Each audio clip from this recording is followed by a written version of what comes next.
It's gonna start with rain, dry up and start again.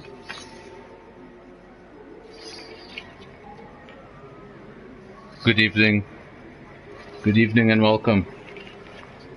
Welcome to Season 4, Round 4 of TnB. Today we find ourselves at Malaysia, probably for the last time in this league, at Sepang, 5.5 kilometer circuit. Been on the calendar since 1999 and was recently omitted last year.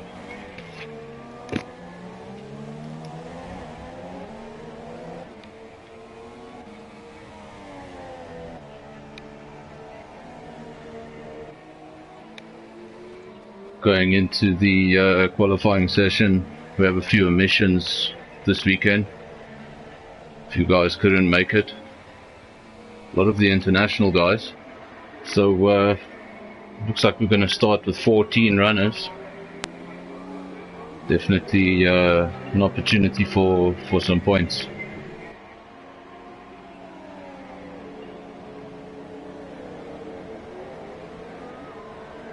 It's got 5 cars out now on their route lap. Everyone warming up their tires, getting up to speed. Not sure who's put in more of the practice, but I'm sure the results will show.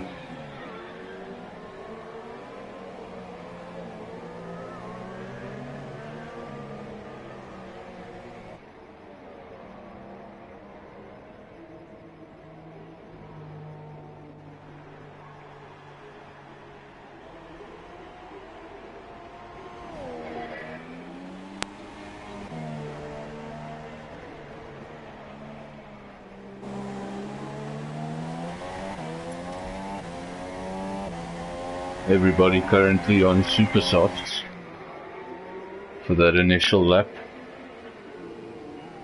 No lap time as of yet.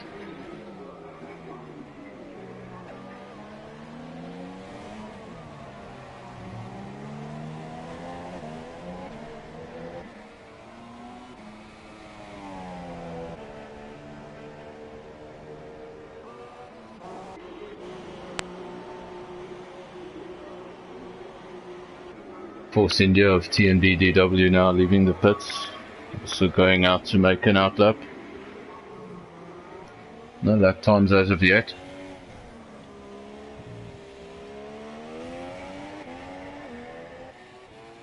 Can't even tell you who the favourites are for this weekend.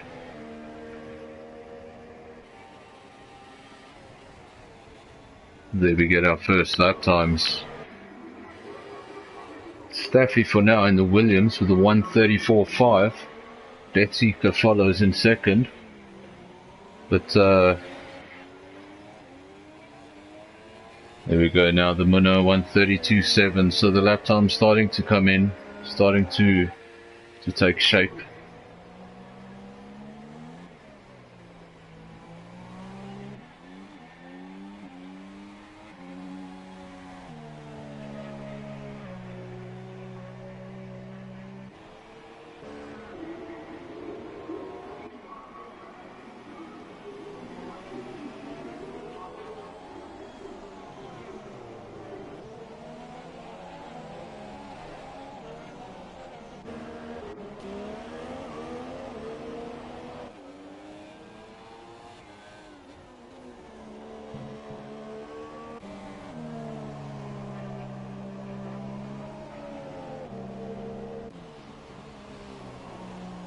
Currently got a Toro Rosso in first place and a Red Bull in second. And would wonder how Christian Horner would feel about that.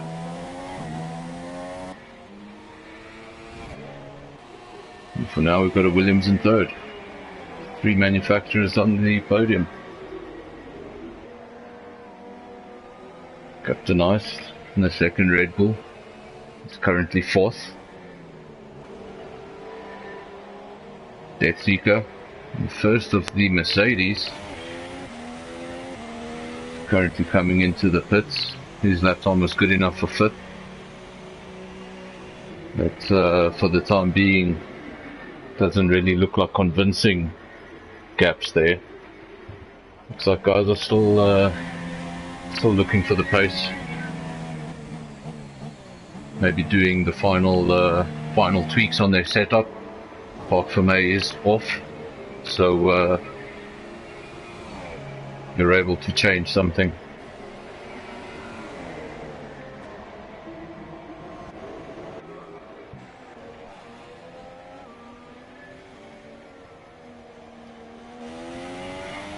Just go on board now with TnB DW in the Force India as he activates DRS down the back straight. Obviously now looking to put a time on the board. A little bit of a lockup. Just touches the apex. Activates DRS. Nicely done. But 1.5 seconds off the pace for now. So still needs to find some more time there.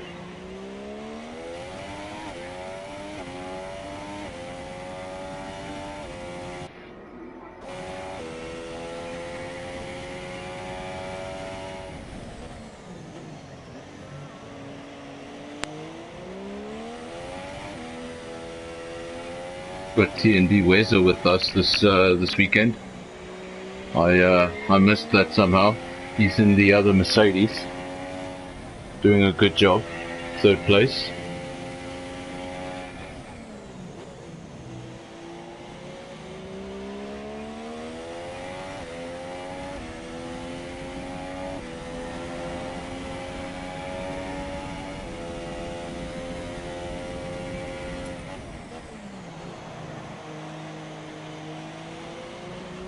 And into the pits, bails out of that one.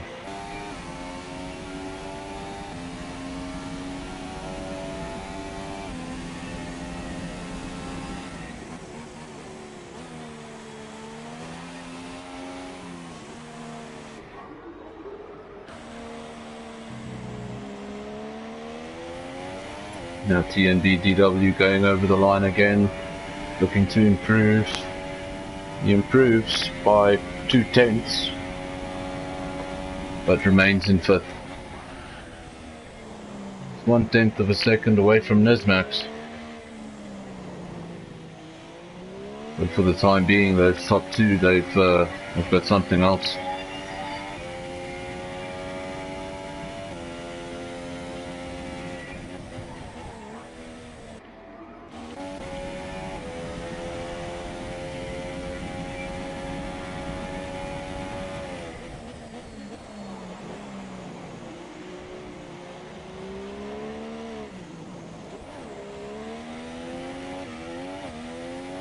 Joint Staffy now on board, currently in 7th place, 1.8 seconds off the pace. It's in the Williams. Be looking to improve on that time. See a lot of cloud cover. Interesting to get some information on the weather. See if we've got a driver in the pits. Yes, we do. But RZDV, are you available? Yes, I am. There we go. How's the qualifying so far? It's good. Just 0.2 of a second off the pace. You happy with that? Yes, I am. I'm trying a different setup. And then regarding the monitors that you have there in the pits, I can't see the weather report. So, do you care to tell me what the forecast for the weekend is, for at least for the rest of qualifying? Well, qualifying looks dry, just cloudy, but not any rain so far. And then what about the race? The race we start with rain, then it dries up, and then it's raining at the end again. Okay, so it's gonna be an interesting one. Yes. Malaysian Classic. Yep. I'm gonna let you get back to it. Thank you. I'm sure I'll speak to you in the next session. Enjoy. Thank you.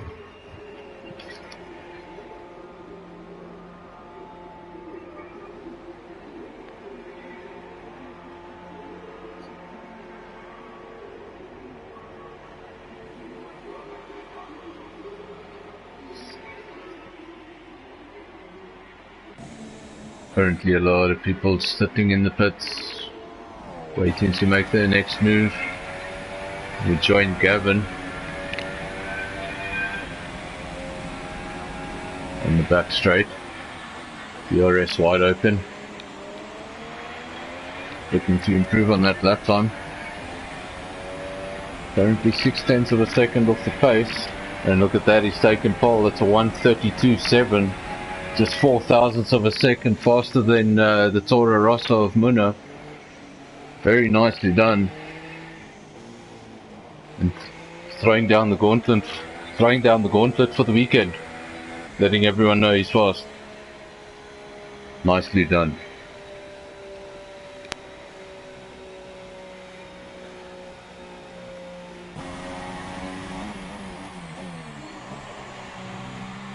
Now we join Muna on board. It'll be interesting to see if he reacts to that lap time. At this point, he really doesn't need to. Clearly going through to Q2. Maybe just to prove a point.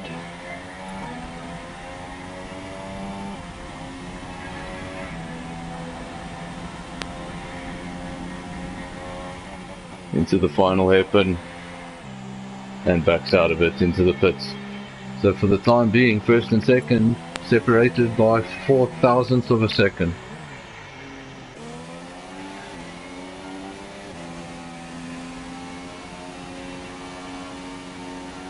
RZDV 2000 currently in third, 0.2 of a second off the pace. He's on an outlap, so he's responding to those lap times. Top three in a bit of a bubble at the moment, and then fourth place a further 0.5 a second behind.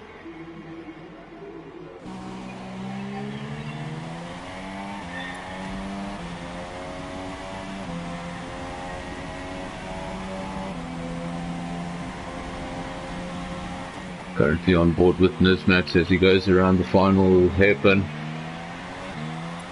Jumps on DRS.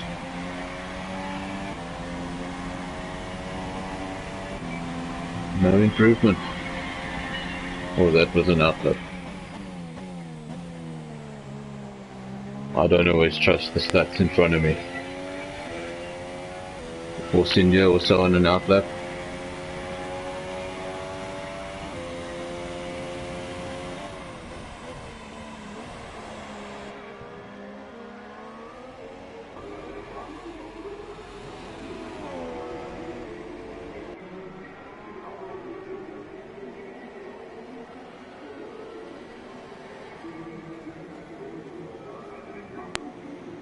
Presume everyone will be safe in Q2.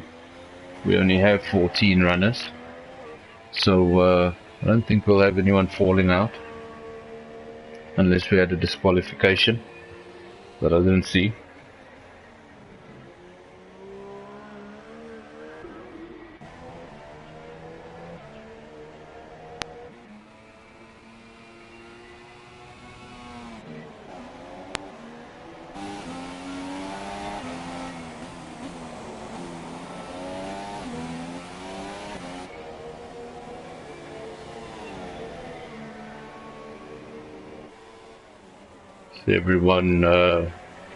Everyone's done all of their lap times on super soft tires, so from this point doesn't look like anybody's trying anything different.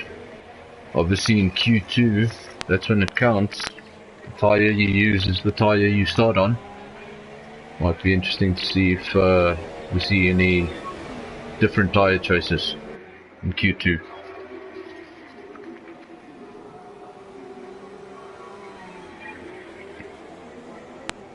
maybe those three at the top, having such a time advantage, having such a speed advantage, they could afford to try the slower tyre, mix up the strategy.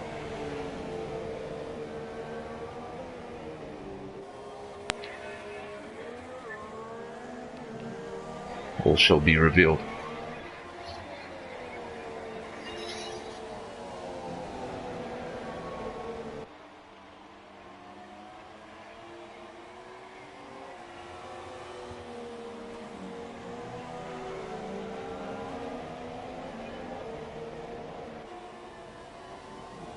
Track that's actually quite famous for Ferrari victories. The most victories by a constructor. Ferrari is 7, I believe. So quite a good history at this circuit. A lot of that obviously in the early 2000 Schumacher era.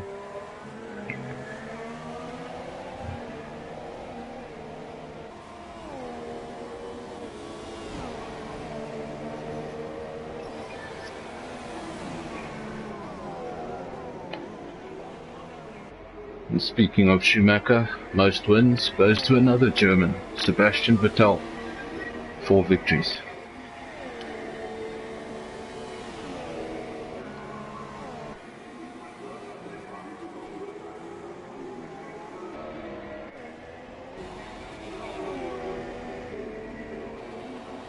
Springbok Gamer improves, nicely done. Goes up into 5th place, just a second off the pace now. I think he'll be happy with that. Took 3 or 4 tenths off his time. Nice improvement right at the end there.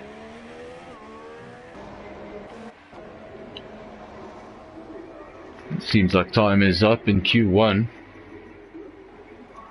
Just waiting for anyone who may be on track.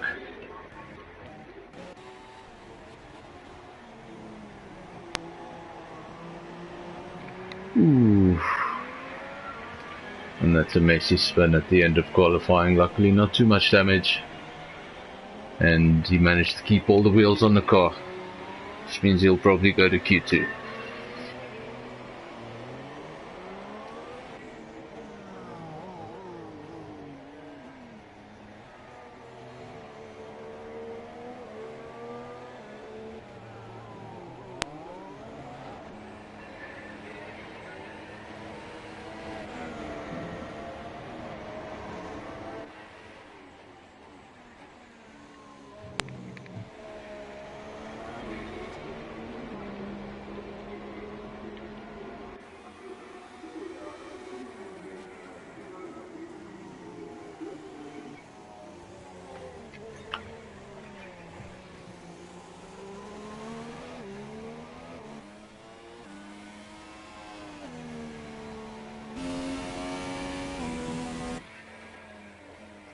Obviously the winner of this Grand Prix in its final installment was Max Verstappen.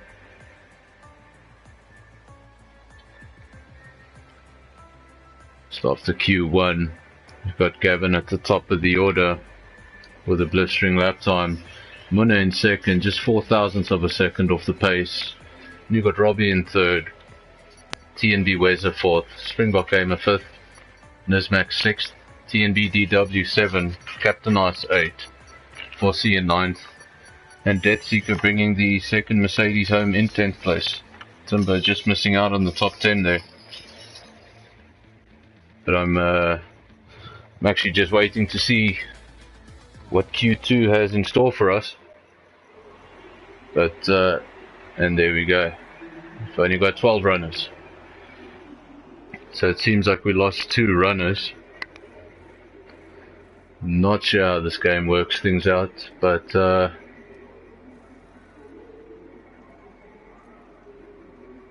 probably means 9th and 10th aren't that safe in Q2.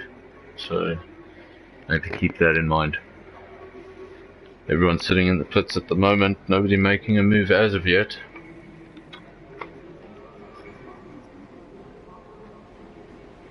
Obviously this is the session, as I said earlier, where Tyres come into play. Tyres you use now will affect your strategy. So you may get some drivers trying something a little different.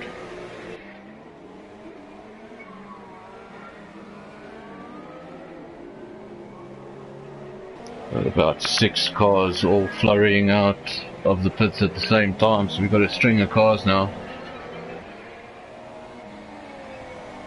Hopefully everybody manages to make their space and get some clean air before the fast laps.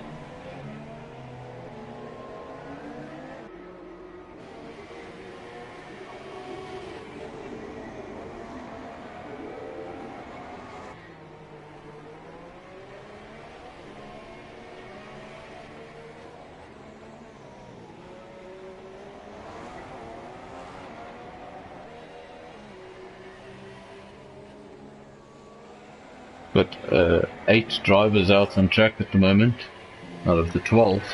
It's a busy circuit. Just hope everybody gets a clean run on their fast lap.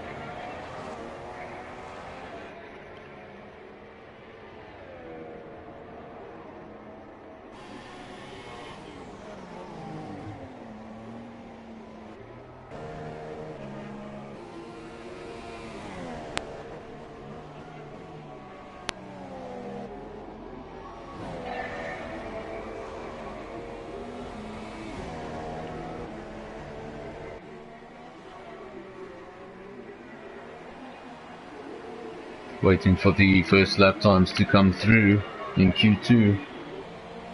No one has made it. No one has registered a lap time as of yet. But pretty much everybody out on track, besides Fossey. So 11 of the 12 runners all out on circuit.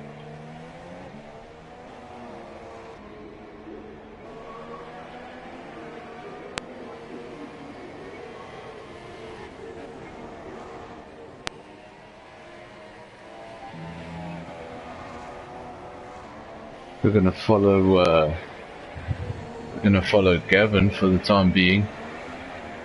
Man who put his horse in first place in Q1.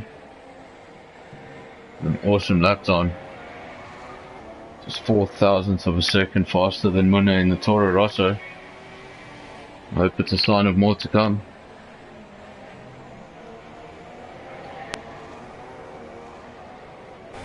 Join him now on the back straight as he activates DRS, heads towards that final hairpin.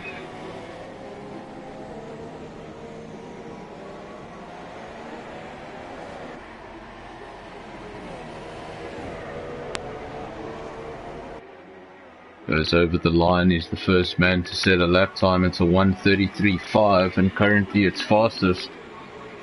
Nismax goes over the line straight after him. It's a 1:33.59.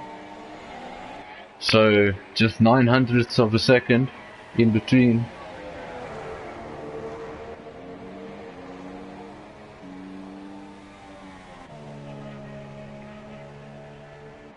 Simbo goes over the line in third, the 1:35.8. And Robbie goes pole, 1:33.0. That's half a second quicker than anyone.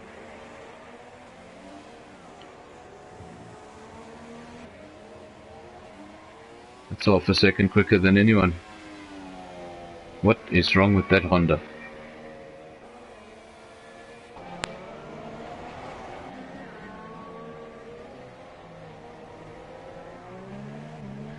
Currently we have 4 drivers that have set lap to this lap time. He went 4th with a 1:35.3. And Timbo's there in 5th with his 1:35.8. Still waiting for the rest of the field, 7 drivers in fact, to set their lap times. And only once more of these guys have done some lap times can we get some proper clarity on this list. We've got a couple of fast drivers that haven't set a lap time yet.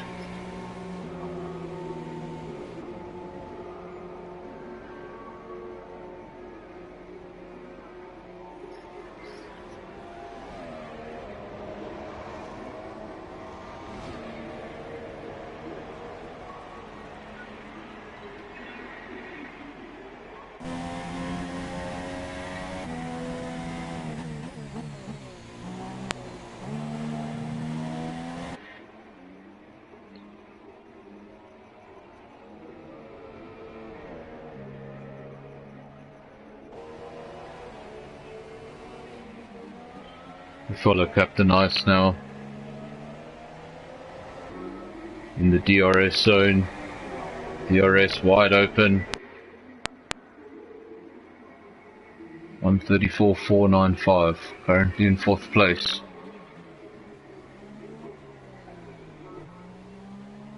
Does he have more? I'm sure he does.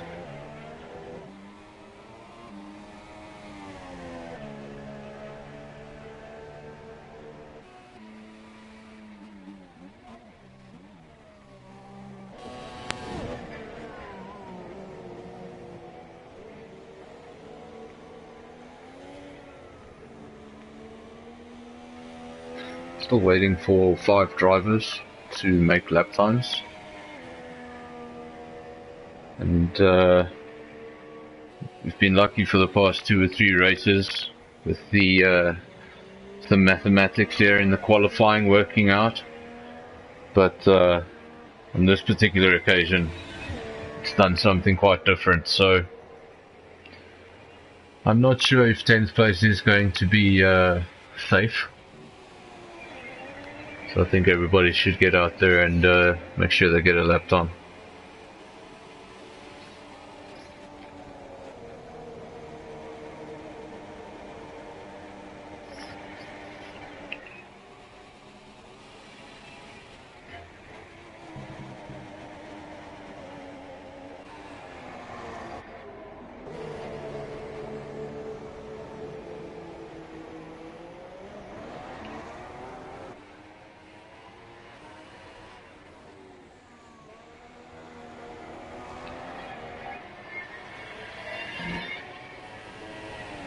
Well, there we have Muna. He puts it in 4th place with a 1:33.6. It's a good lap time when you consider he's on soft. That could make things interesting in the race. Q2 affects your strategy. It affects what tyre you start on. And all he wants is a lap time that's comfortably within the top 10, so he can go to Q3. And he'll start on the harder option.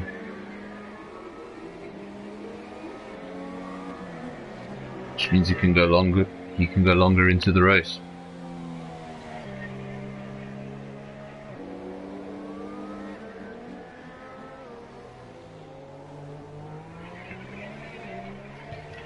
Good strategy, unless you get damage on lap 1.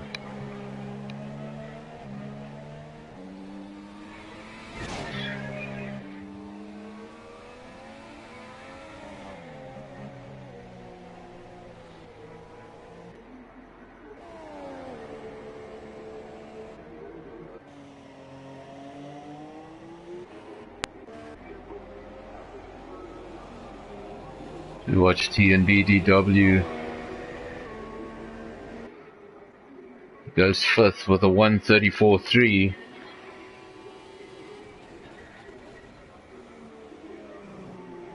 Just ahead of Captain Ice by 1/10 of a second.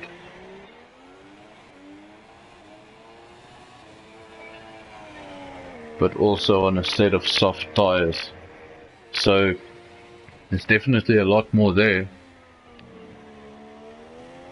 It'll be interesting to see in Q3 when everyone is on their outright fastest. I'm not quite sure what the difference is between the 2 tyres. Haven't been practicing the circuit myself, but I think if I catch them in the pits, I'll try and find out what is the time difference between a super soft and a soft around Malaysia.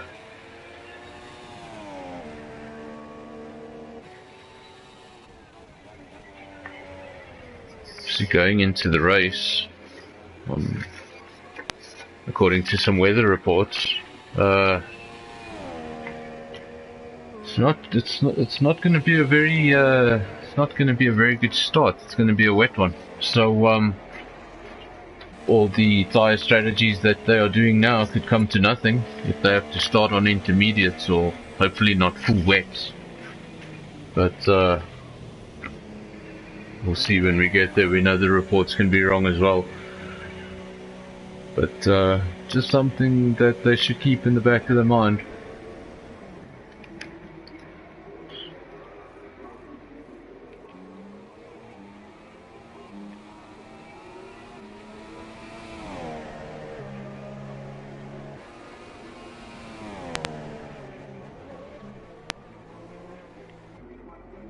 Just watching the second of the Red Bulls. Captain Ice currently in 6th. Goes over the line. Stays in 6th for now.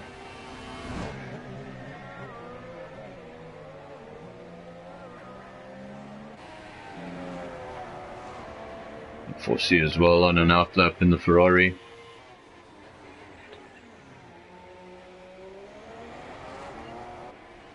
As far as I know, the other Ferrari is one of the absentees. So he's the only man driving a Ferrari tonight.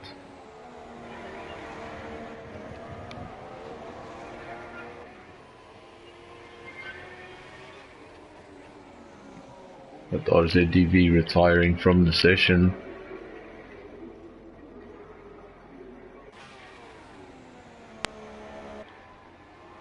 Just obviously happy with that lap time. Don't think 9 drivers are going to improve at this stage. Would be awesome, but I don't think so.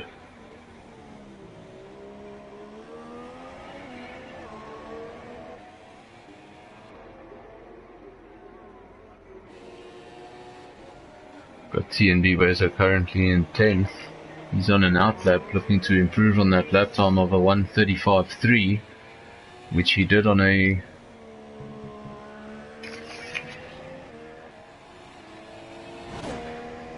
my graphics are a bit mixed up. My apologies.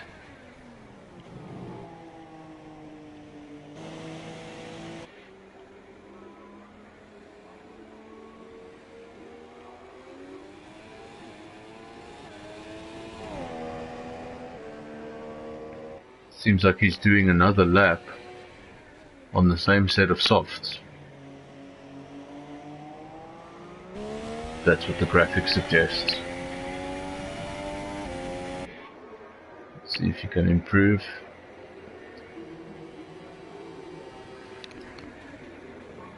No, that was an out lap. Now he's going to do a fast lap on the same set of tires he set his previous lap.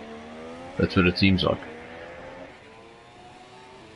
Well, I hope it doesn't mean he's going to start the race with scrubbed tires, doing 3 or 4 laps too many.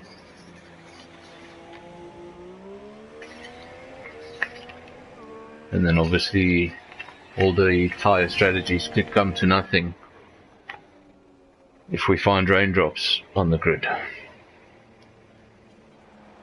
Weather going off, just losing it there into the gravel trap. And unfortunately, don't have a great camera angle, but just,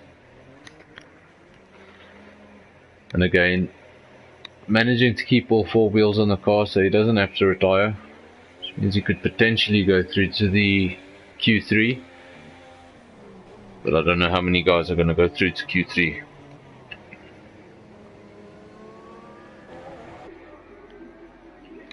As it stands, still got Gavin in first with a 1:32.489. Brilliant lap time. 0.6 of a second faster than RZDV with a 1:33 flat. Then Nizmax with a 1:33.5. So quite a gap there between the top 3. Basically a second. Then you've got Munna with a 1:33.6. So Nizmax and Munna very close between the Toro Rosso and the Red Bull. But the top 3, gap looking a bit bigger than I expected.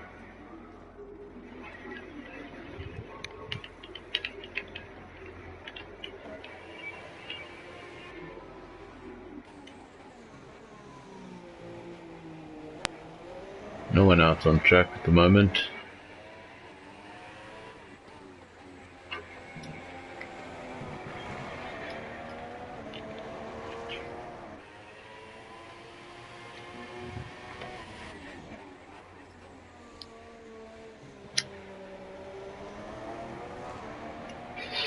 Let's see if during this quiet time we can speak to TnB. Is he available?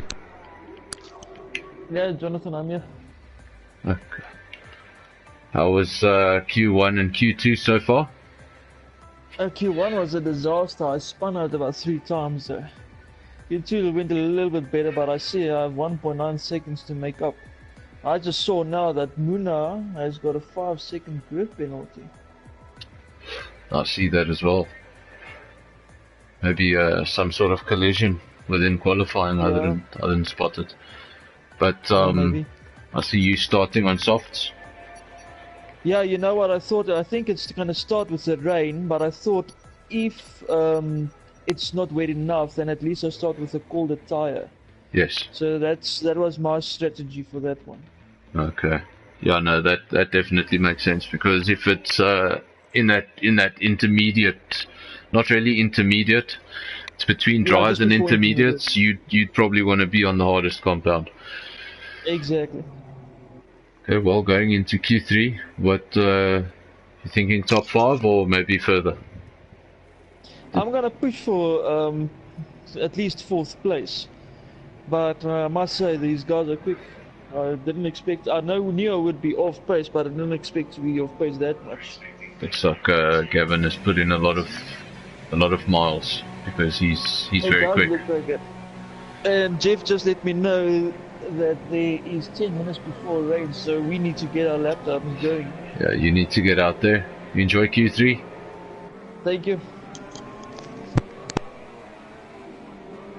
Well, that was TnB. Just joined us just before Q3, just before getting out there. Apparently rain coming in 10 minutes. We see 11 minutes left in the session. Just means you don't want to be out there right at the end. Drops may be falling and the track will just get slower. I think gonna see a very crowded lap, because everyone's gonna want to do their lap times as soon as possible. Seems like we lost 2 runners, so we did get a top 10. Bit of a mix-up in Q2, but Q3 seems to be back to normal. Good to see.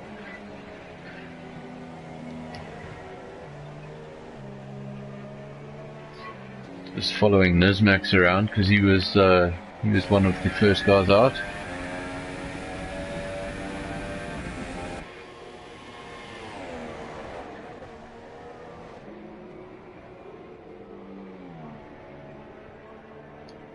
Gonna be an interesting top 5. Gavin has been quick through Q1 and Q2. Be interesting to see if he can keep it up in Q3. Muno was just 0.04 of a second off the pace in Q1, so we know he's right up there. RZDV, I think it was about 0.03 off the pace in Q1. So top 4 or 5, all there or thereabouts.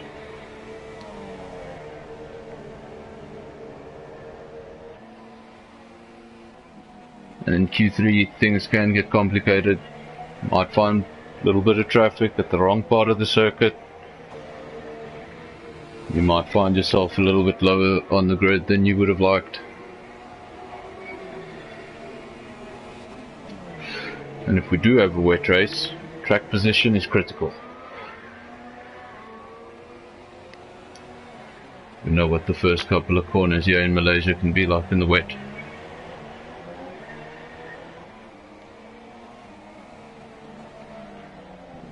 Let's get some telemetry here on screen so we can see what everyone's doing.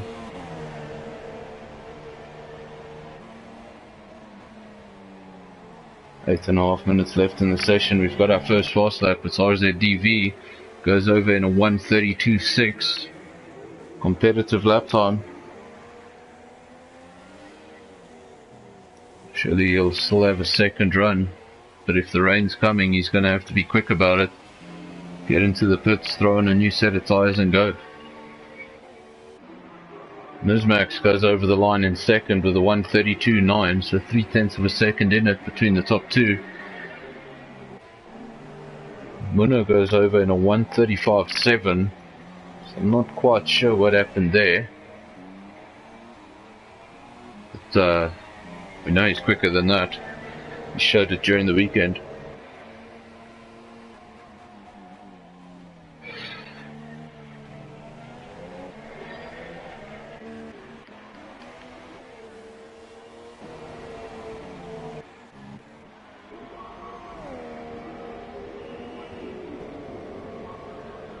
Not quite sure what happened with Gavin, but he's showing to have retired. He hasn't set a lap time. That'll be disappointing. He's been fastest. And into Q3, something not right there. We hope he rejoins the session as soon as possible. We've got Death Seeker being disqualified from the session for driving the wrong way. All kinds of crazy things happening out on circuit.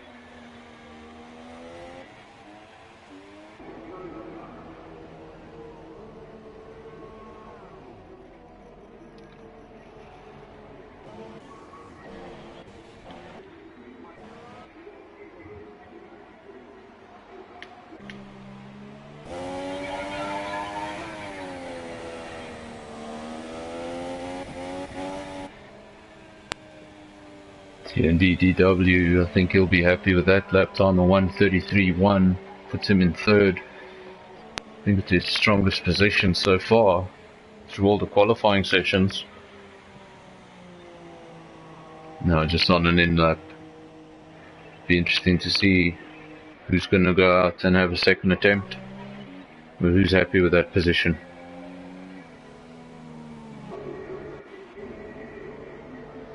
Nothing from Gavin as of yet. Keep an eye on that.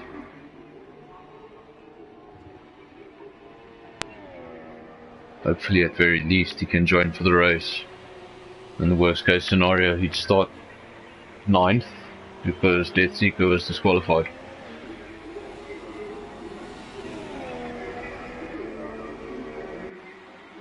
Springbok Gamer over the line. He goes 5th with a 1:33.3.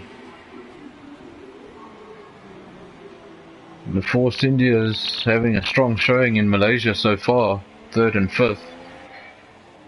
I think they would be very happy with that as a result at the end of a race.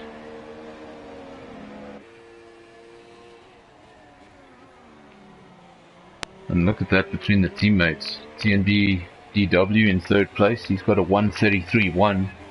Springbok Gamer in 5th, he's got a 1:33.3. So not much in it between the teammates at Force India. Doing a great job.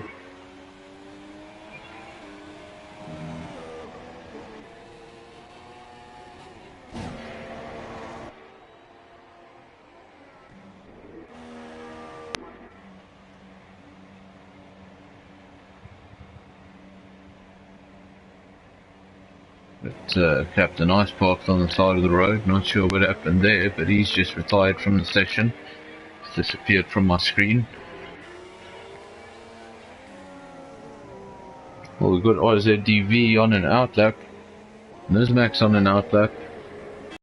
For the time being, we've got a 1:32.6, 1:32.9, so just 0.3 of a second in between first and second.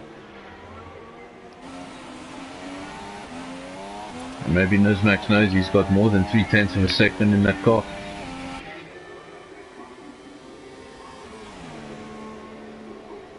Sometimes you know where you could have gone a little better on the previous lap.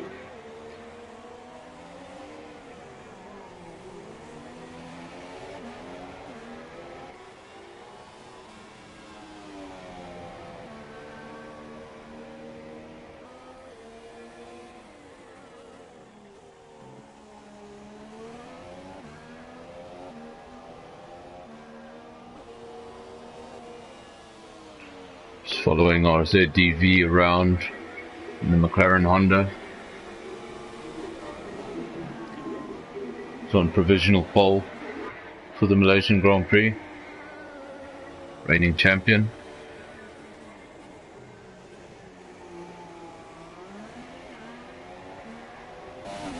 Looking to have a clean, uneventful race.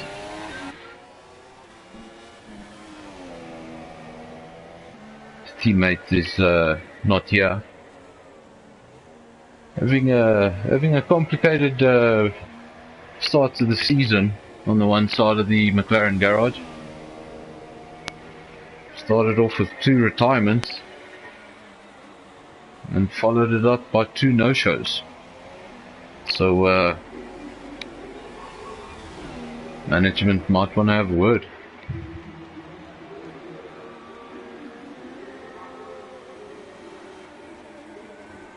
He improves, he goes 132.682, just barely.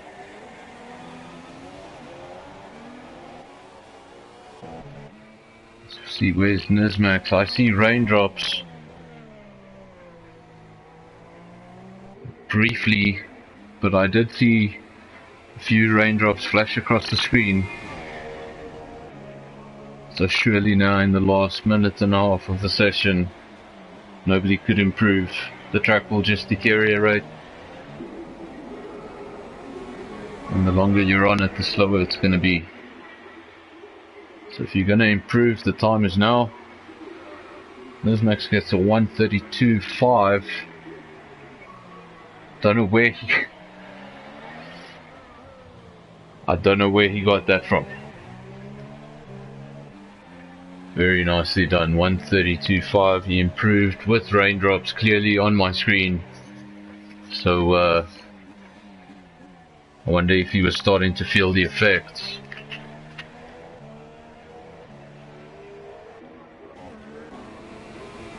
Now people starting to retire from the session. No, you can't really improve from this stage.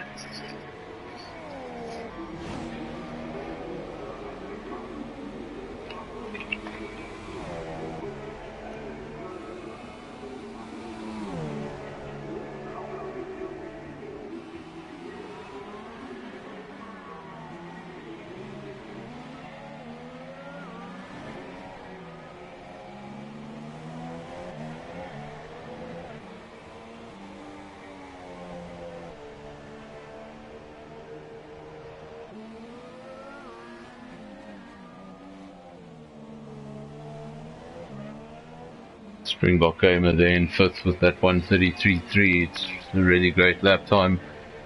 It's 0.2 of a second off his teammate. And DW still on track, looking to maybe just DW now over the line. One last attempt. And look at that.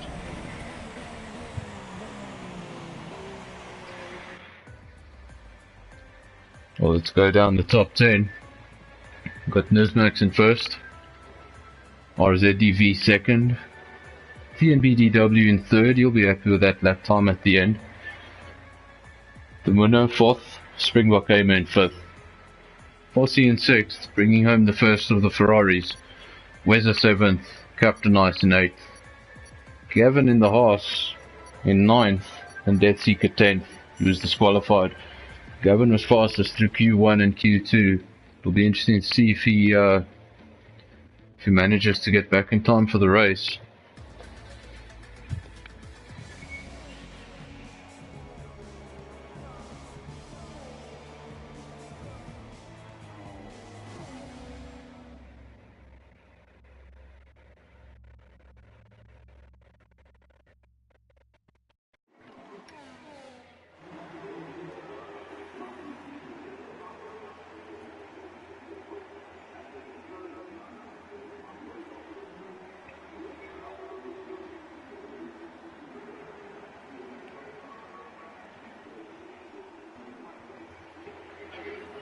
And here we are at the start of the Malaysian Grand Prix, round 4, season 4. 100% race distance. We're looking at 56 laps of a 5.5 kilometer circuit. At the end of it, they will have done 310 kilometers. For now, we start off with the formation lap. Seems like everybody remembered the formation lap this time around.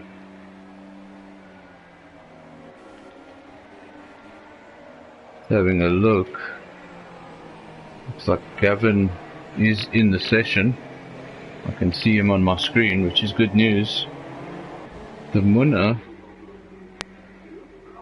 he's been disqualified.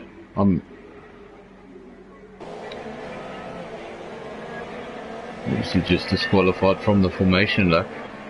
But he gave me a bit of a heart attack, I won't lie.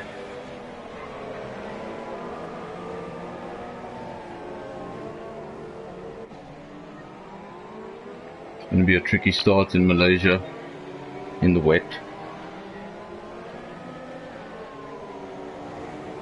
I think patience in Sector 1 is going to be very important.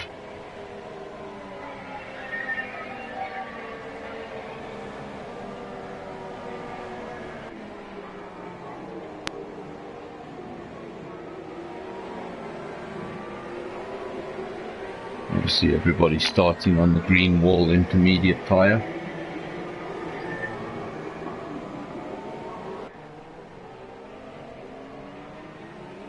Got 3 guys now sitting back on the grid.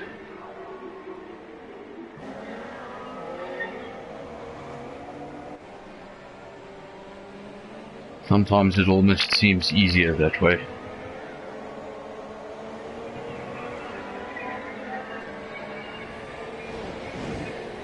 Never really been a fan of the formation lap, always been scared I'd crash. Hence the disqualifications. It'll be interesting to see what Gavin can do. It looks like he's going to start in 8th place. And we know he's got the pace around here. We don't know if he's got the pace in the rain. I believe he's been putting in some practice, but I don't know how much practice he's been putting in the rain. Some of the guys neglect the rain. Guys coming around the final hairpin now to reform the grid. Get ready for the start of 56 laps, 300 kilometers around Sepang. Waiting for the final cars.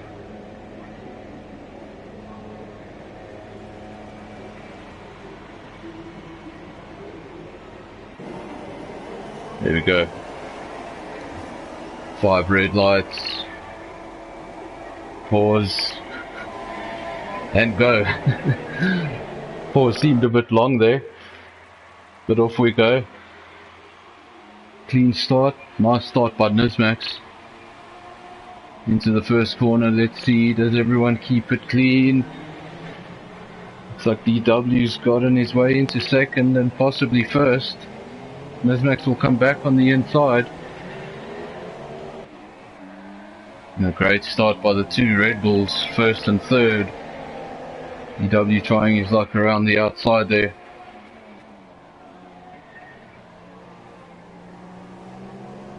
Getting a bit frantic at the start. So got to keep an eye on Gavin. And really quick all weekend. He started in 8th place. He's currently in 10th. So he's lost 2 positions. Got to keep an eye on him. We know he's quick. Probably be coming through the order.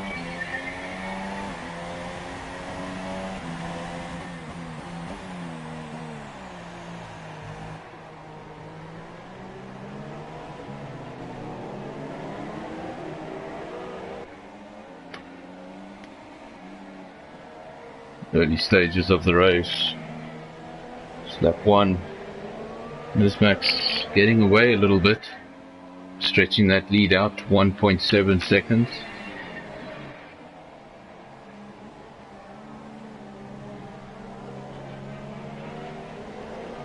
The two Red Bulls currently find themselves in first and second. Perfect result.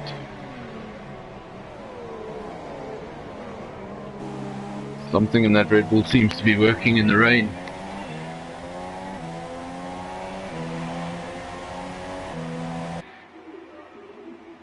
As Max goes fastest lap, 1:58.1.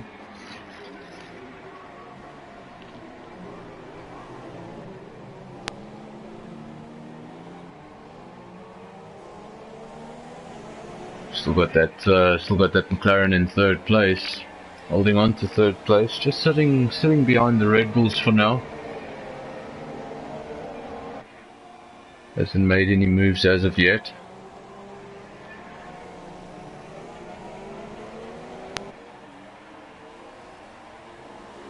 Do you make a move or do you wait for a mistake?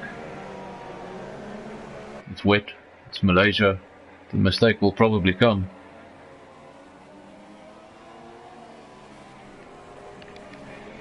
It's followed by TnB in fourth place. Was his favourite car. He's not with us today, but he might join us towards the end of the broadcast.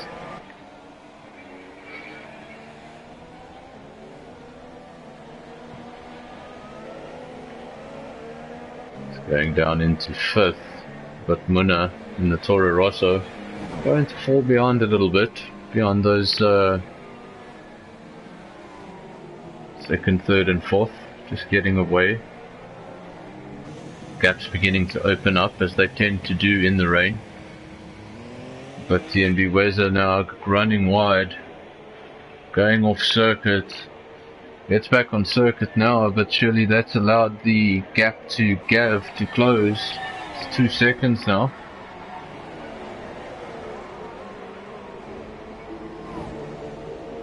Gav looking to make his way up the order. Actually quite keen to ask him after the race what happened there in Q3. I missed that. If he got disconnected or if he was in an accident.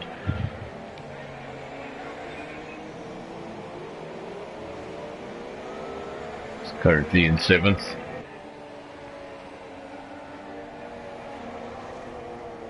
He's the leading horse. Let's just go back to the leaders and look at this battle. We've got Captain Ice in second, RZDV 2000 in third, TnB DW in fourth, and all of them within half a second of each other. Captain Ice doing a good job for the time being. Some good defensive driving.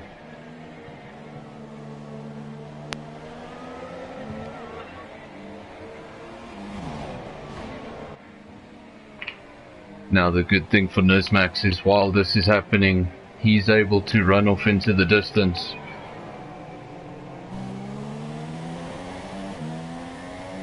Because when you're driving like Captain Ice is driving now, you're spending a lot of time in your mirrors.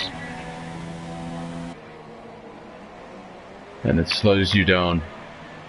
He's keeping it for now, he's putting up a fight, goes down the inside at the hairpin. They're going to go down the main straight side by side. Who's going to be bravest on the brakes? Robbie's got the outside. Very nice on the brakes. Captain Ice holds it together. Or did he lose it? Sorry, bad camera angle. Seems like Robbie got it. I wish I had a better camera angle for that because I didn't see that on screen. But it was a good move. It must have been a good move. He's up into second and now he needs to chase the second or the first Red Bull who's 5 seconds up the road. He got away while that battle was happening. And RZDV will want to get back in touching distance. But at the moment that gap is still growing. It's 5.3 seconds now.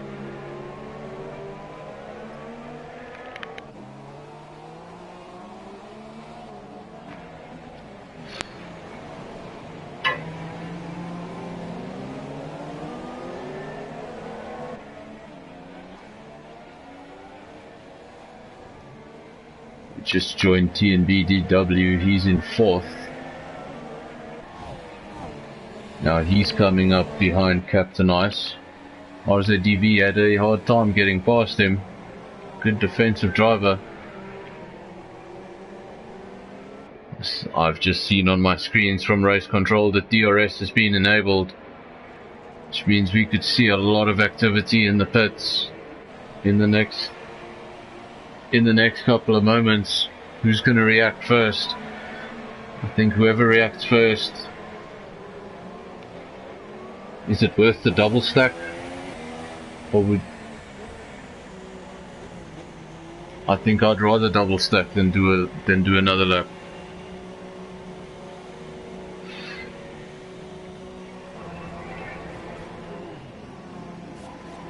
As Max reacted first.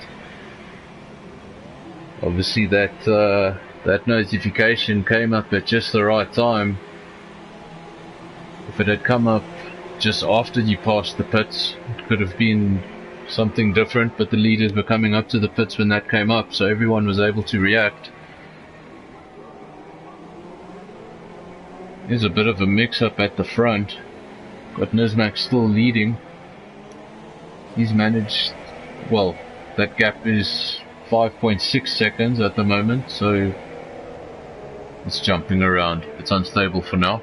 I'll leave the seconds for now.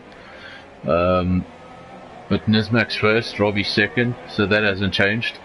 But Munna has found his way to 3rd, and Captain Ice in front of DW in 4th and 5th respectively.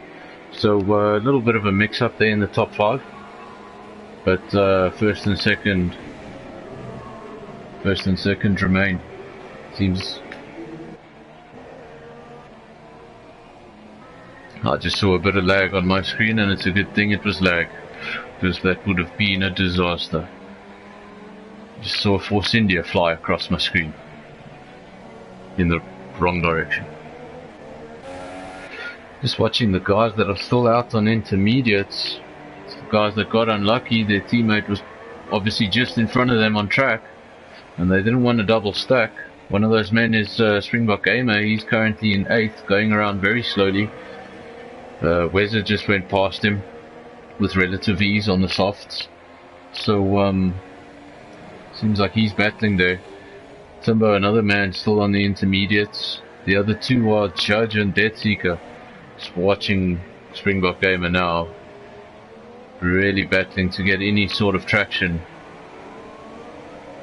And Timbo and the other horse both struggling now in 9th and 10th, going around on the intermediates.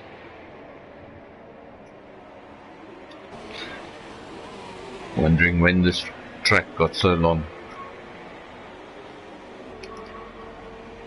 They both dive into the pits. It'll be interesting to see what tyre choice they go with. See, some of the guys have gone with super softs, some have gone with softs. We've got the leader Nismac, he's on super softs. RZDV, the winner, TnB DW and Captain Ice from 2nd to 5th, they've all gone on softs. So different strategies. And as far as I know from weather reports, the rain may make a return towards the end of the race. So I'm thinking go out on the softs and you stay out there until it rains. Could be a possibility, but it's just too difficult to call a strategy when you have no idea what the forecast is really going to do.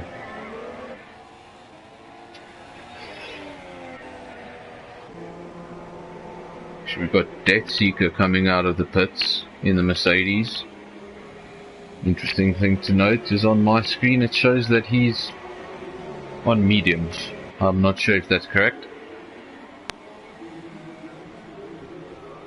Well, his car on track, I see softs, but his graphic says medium. Just watching the judge as he comes out of the pit lane in the Toro Rosso, I see something very disturbing. He's come out of the pits in 14th place on a set of wets. Scuderia Toro Rosso, what have you done? while the judge is going around in 14th place on the worst possible tyre. Locking up into every corner must be so difficult. I'm not quite sure what happened there. Miscommunication with the pits. Miscommunication with Jeff, I'm not sure. Because he'll want to get back to the pits and sort that out. It's a pity, this already drops him a lap behind on lap 7. So having a day of misfortune at Malaysia. Going back to the leader, Nismax. He's having a fantastic drive. He's led from the front. He's grown that gap. 6.1 seconds now. So continuing to grow. Slowed down at the rate it was growing, but still creeping up ever so gently. Just sets the fastest lap. So he's not done yet. Lap times are going to come down dramatically now, obviously as the track dries out. Just having a look where the judge is. Just want to see if he's made it back to the pits. Not quite yet. Still on his way to the back straight. Really having a difficult time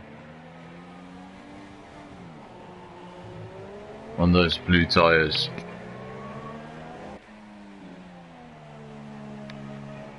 Going back to the Red Bull of Nismax. Lead is at 6 seconds to RZDV. Pit stops definitely opened things up. We had a very tight battle between 2nd, 3rd and 4th, I believe it was. And everybody's opened up now. Got Nismax in the lead, followed by RZDV, 6 seconds. Further 8 seconds down the road, you've got the Munna.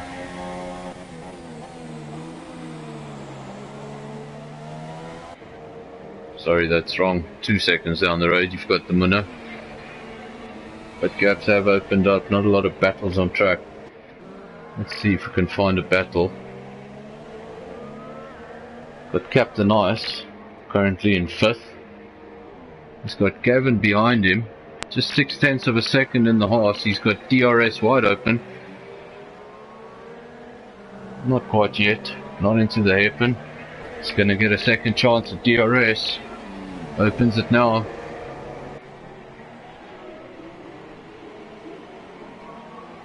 Looking to break into that top 5. It's the nose of the horse in front briefly as you see him go 5th on the timing sheets. And then back to 6th. Captain Ice getting him back, but Captain Ice getting a bit of grass there. That'll slow him down. Slow him down out of the corner, slow his traction down.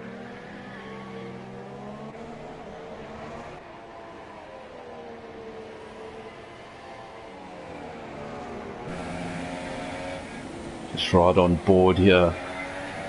Get a better view of this battle.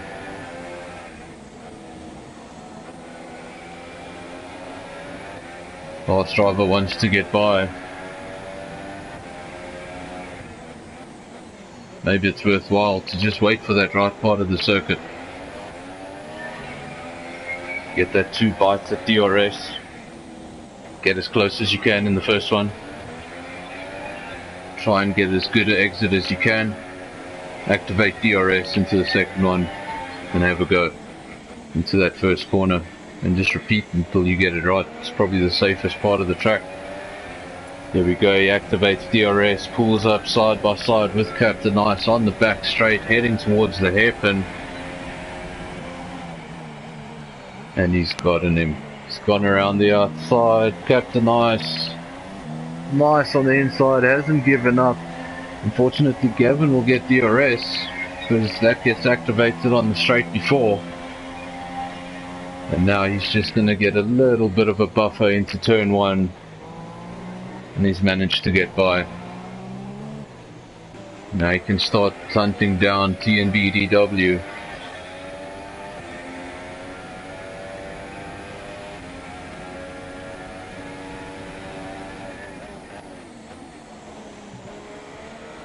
And TnB is not far away.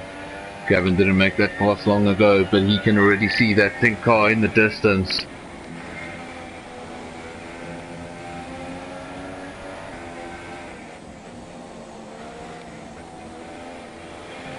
Gotta get past the judge. Battling around at the back.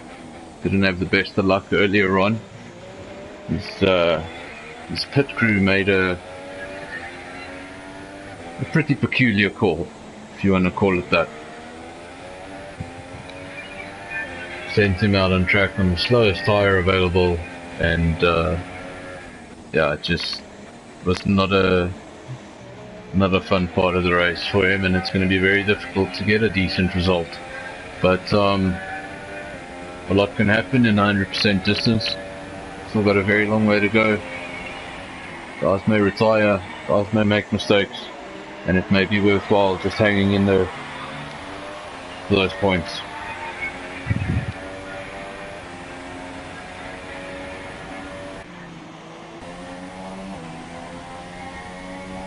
Join the battle now for second, RZDV and Munna.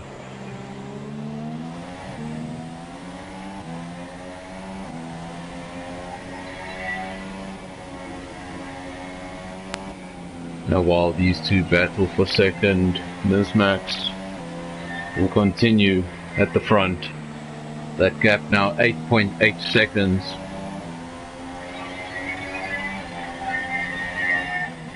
And as that gap continues to grow, I think that the first milestone he'll be looking at is can he stretch that all the way to the pit stop. So 20 odd seconds. What, 25, 28?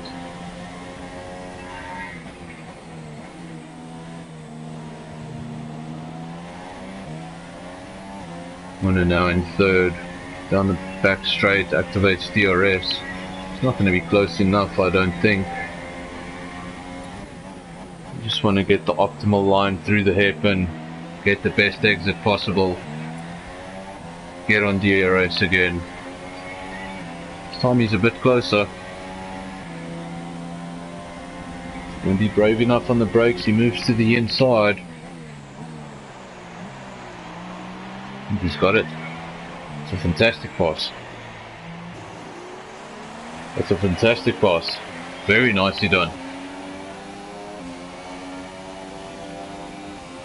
Darren Roberts not going to give it up just yet. He's coming back.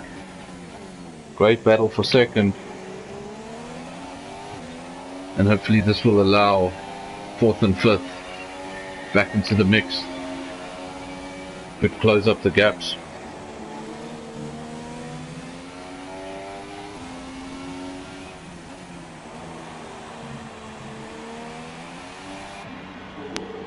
Unfortunately, we've got a retirement.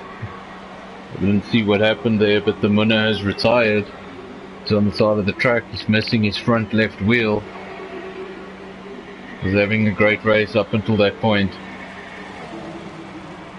And that'll be very unfortunate for the Toro Rosso. Not quite sure what happened there.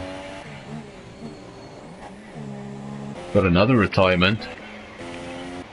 And this time it's Timbo, the second Haas driver. He's missing a front right, and he's facing the wrong way. I wish I could see all the action on track, but when everything happens this fast. So unfortunately we lose two fast drivers in the space of a couple of corners. Munna and Timbo, Toro Rosso driver and a Haas driver, both retiring. And we go from all 14 runners down to 12 in just one lap. Max for the time being unaffected, still in first place, 11.5 seconds up the road now. So that gap really growing.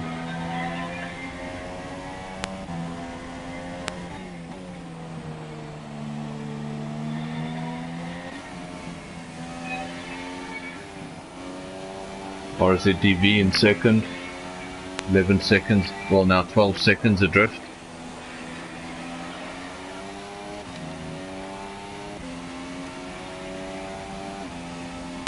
been having a consistent season. Yet to get a win, the reigning champion.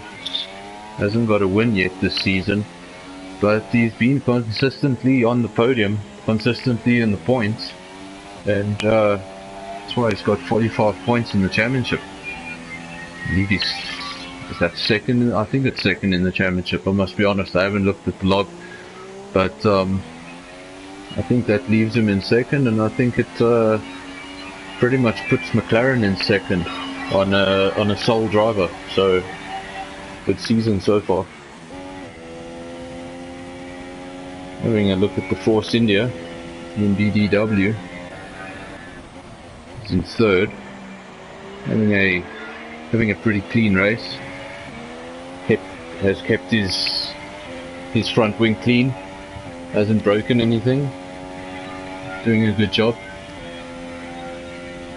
It's going to be very interesting going further on into the race when apparently this rain is going to make a comeback. When is the rain going to make a comeback?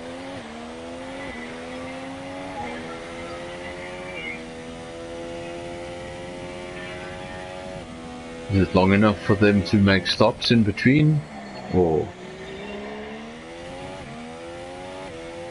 so still a lot to unfold in this race. Still a lot we don't know. Still a lot we have no way of knowing. And we'll just have to be patient. Not something I'm good at, unfortunately. Captain I still doing a good job. He's still in fourth with the second of the Red Bulls. Red Bull having a good race.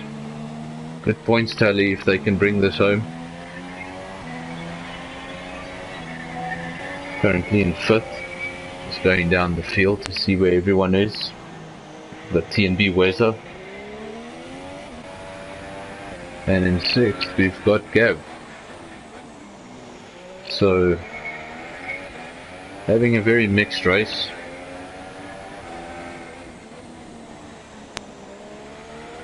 Just needs to keep the pace up and let the other people make the mistakes. Staffy currently going around in seventh in the Williams on the super softs. So a lot of different strategies on track right now. We've got guys with super softs, we've got guys with softs and mediums. So everybody trying every option available. Guys on mediums are the guys in 10th and 11th.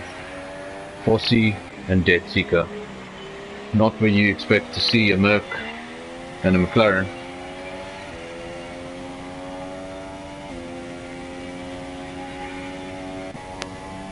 And then Judge still going around in 12th place. We have had 2 retirements, just 2 points closer to the points. Just needs to keep it up. See another driver that's been switching off of his assists. As you can see there into turn 1, huge lockup. So it takes something special and a lot of patience to drive the way some of these guys drive. So even when he finds himself in 12th, respect.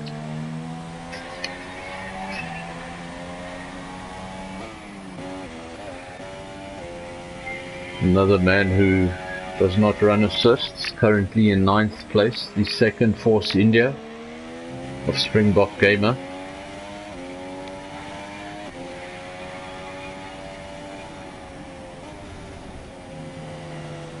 So having a good race, he's inside the points for the time being. On a set of super softs.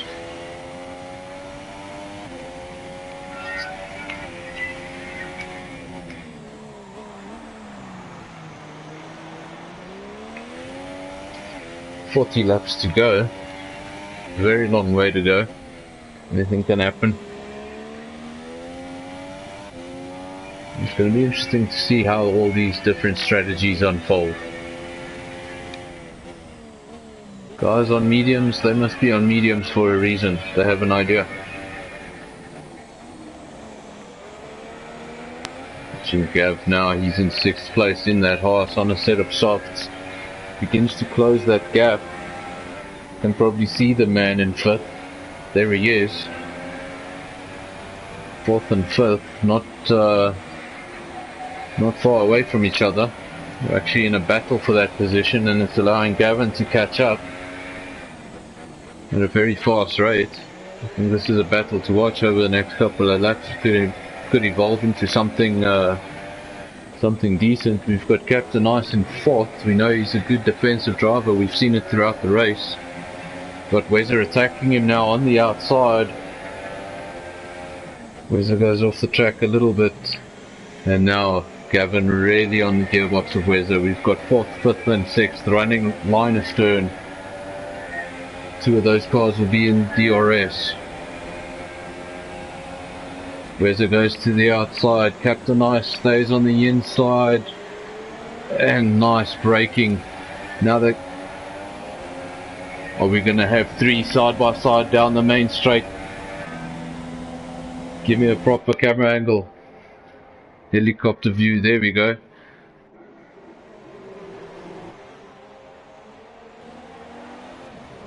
And I'm too scared to talk. They might hear me and I interrupt them. It was amazing through the first corner. They managed to go 3 side by side without making contact. Now we've got Wezer off the circuit, but I don't see any damage. Just have a look on board. I think he might have damage on the front left. I might be mistaken, but I think there's damage there. Seems to be a few elements missing on the left hand side of that wing. That's disappointing. It was a great battle. Now going back to that battle, we've still got Captain Ice in 4th, being stubborn, holding on to that position. He doesn't want to let it go. Gavin's in 5th.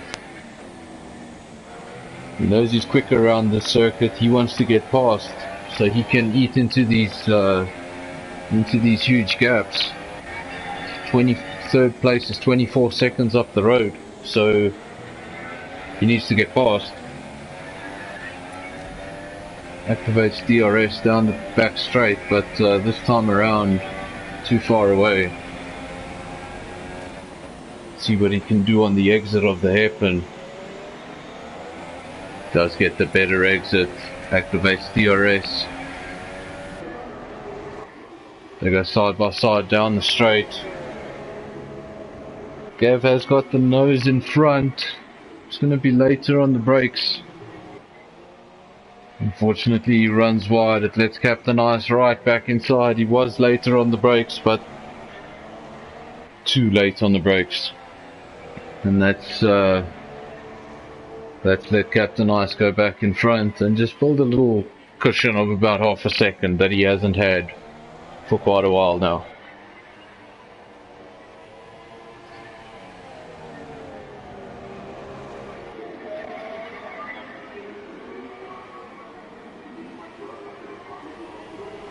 Just gonna try and follow this battle for now.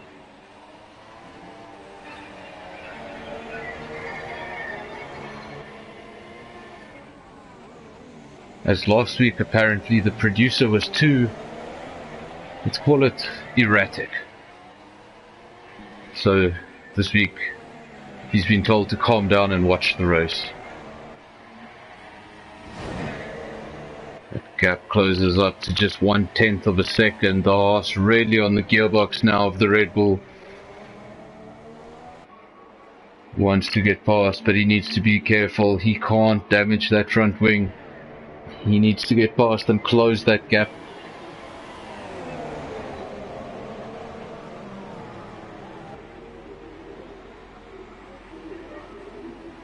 And this time I think he's gotten past.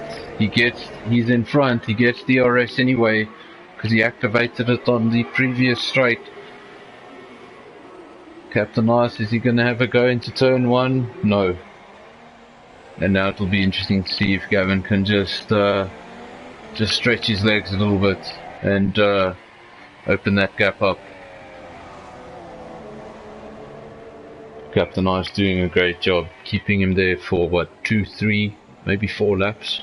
Fantastic job. That gap already starting to grow. Gavin is opened it up to 1.5 seconds now. So already starting to make a difference. Captain Ice, that leaves him in 5th for the time being.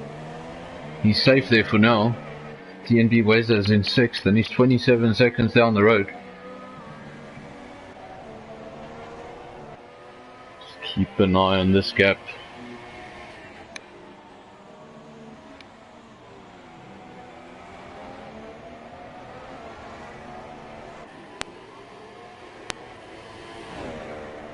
So at the moment the gap between 3rd and 4th is 23.8 seconds. It was 25 seconds, so it's just coming down slightly, but he's going to have to close that gap a lot more because it's currently sitting almost at an entire pit stop, and it's danger zone. So we need to watch the cloud coverage. Is the rain coming back, and if so, when is it coming back?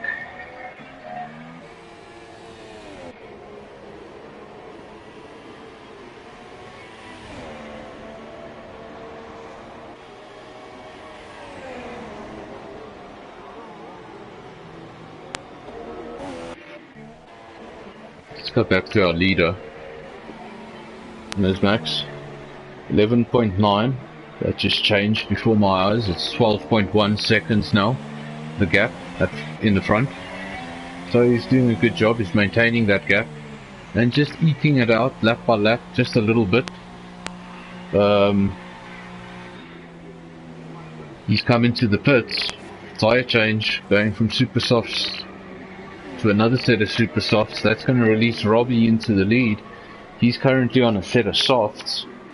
So it's going to be interesting to see what is the gap between 1st and 2nd, and what is the difference between the super softs and the softs, and how quickly can Nismax catch him.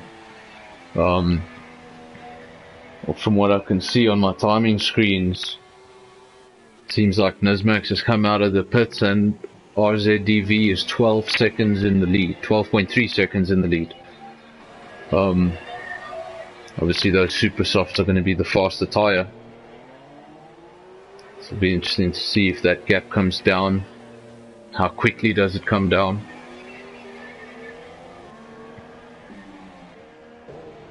Got the vet, got the W, or the vet.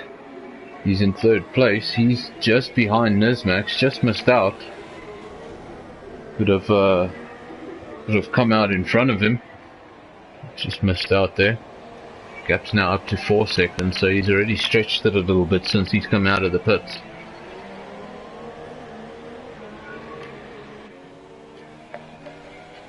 Obviously now this is a crucial part of the race. The leader pitted.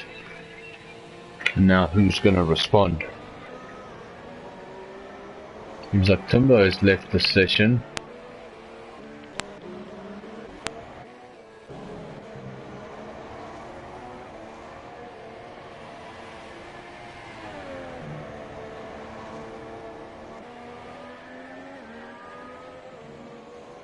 That gap between 3rd and 4th, we've been monitoring it. When we first started monitoring it, when you got past Captain Ice, it was 25 seconds. We brought it down in the space of a lap and a half to 23. It's currently sitting on 18. So that gap is shrinking. Gavin really on the pace in Sepang. Just goes fastest, as I say that, a 1:37.0. Nicely done on the soft tyre. Just showing the results of being released from 5th place.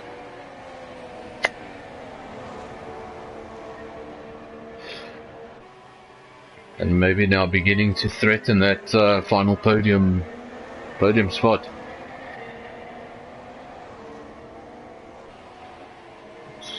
So keeping an eye on that gap at the front. It was 12 seconds, it's now 10. So Nismax has pulled 2 seconds back. Now just dipping into the 9s. So definitely the quicker tyre at this point in the race. Only lap 22.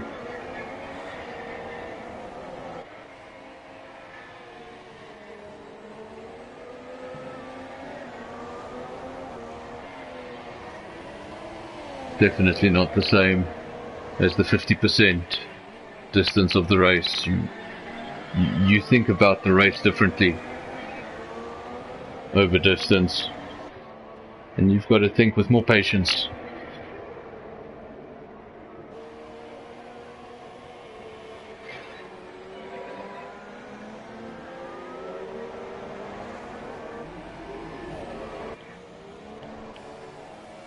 Got the leader out front in the McLaren Honda. That gap 9.8 seconds at the moment, so it seems to be stabilizing over the last lap.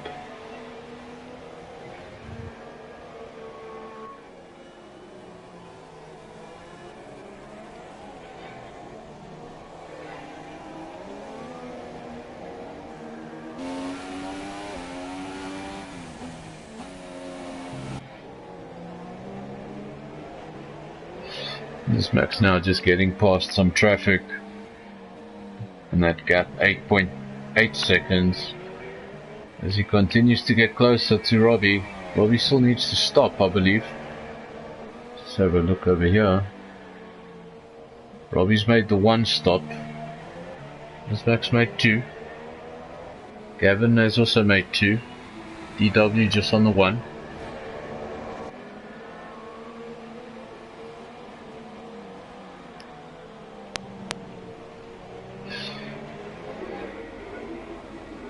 Just having a look at the biggest winners and losers so far in terms of position. Biggest loser in position would have to go to Springbok Gamer, currently in 10th, which means he's lost 6 positions. And the biggest winner would go to Jean Staffy, my apologies. That's right, he's in 6th, which means he's made up 7 places.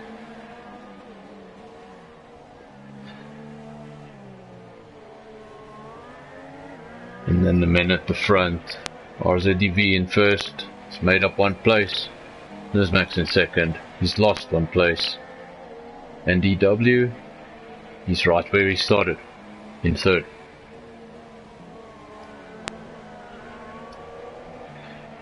Gavin started in 8th, he's currently in 4th, so he's made up 4 places. I'd like to make up some more. That gap currently at 16 seconds, down to 3rd place. Captain Icy's in 5th, and he's made 2 spots. Seems like everyone there in that top 6 generally having a good day.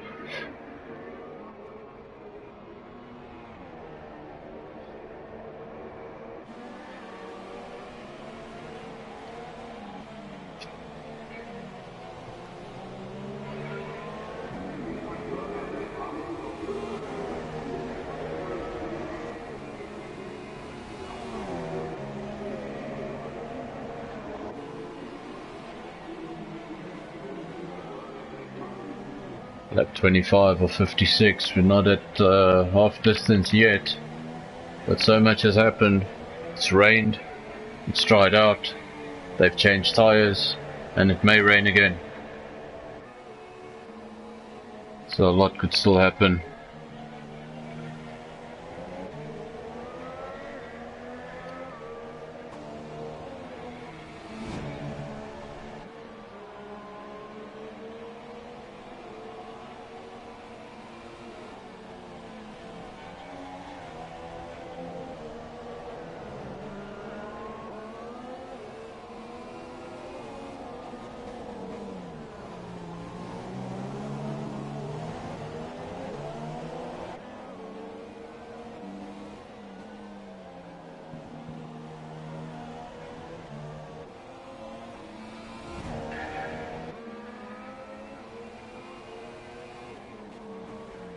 No changes at the front as of yet. First, second and third remain the same.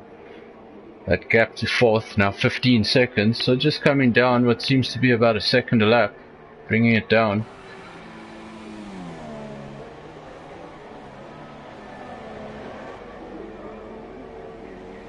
So now tyres are going to come into play, stops are going to come into play.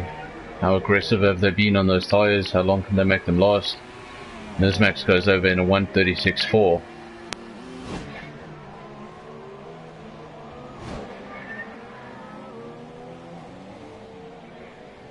Fastest lap for now on the super softs. Seems like the right tyre to be on.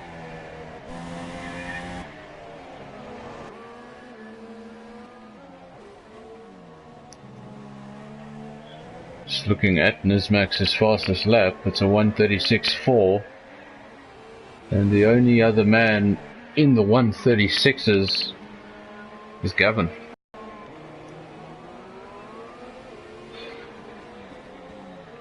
So that makes for some interesting reading.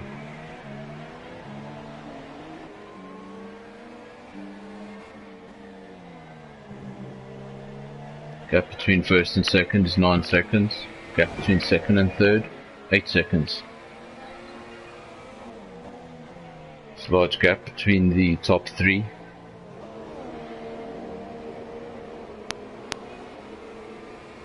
Waiting to see what happens with the rain. What will it do to this top 10? Will it mix things up? Mix up the gaps? Could be something similar to what happened the first time with the double stacking. This time it could work. Last time it worked in the favor of the guys on the leading lap. They got the DRS notification just before the pit entry. Next time around you might get it just after the pit entry, and you might have to do an entire lap on the wrong tyre. So a lot could still get shaken up there at the front. Want to maximize your advantage as much as you can now. Stretch out those gaps. Keeping an eye on the horse. Gap continues to come down. 12.7. Hungry for the final podium. Just looking for if I can find some battles on track.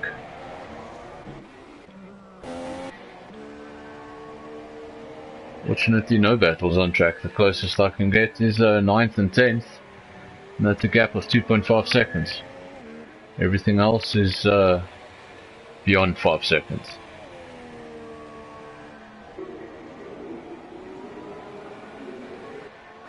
Let's watch the judge. Still going around in Sepang. It's on a set of super softs in the Toro Rosso. Had an interesting moment when everybody went from intermediates to dries. His pit crew slapped on a set of the blue tyres, and that caused him to have a horrific lap. He got lapped, and he's going around in 12th. But all credit to him, still driving around, showing commitment, and hopefully that will translate to points by the end of all this.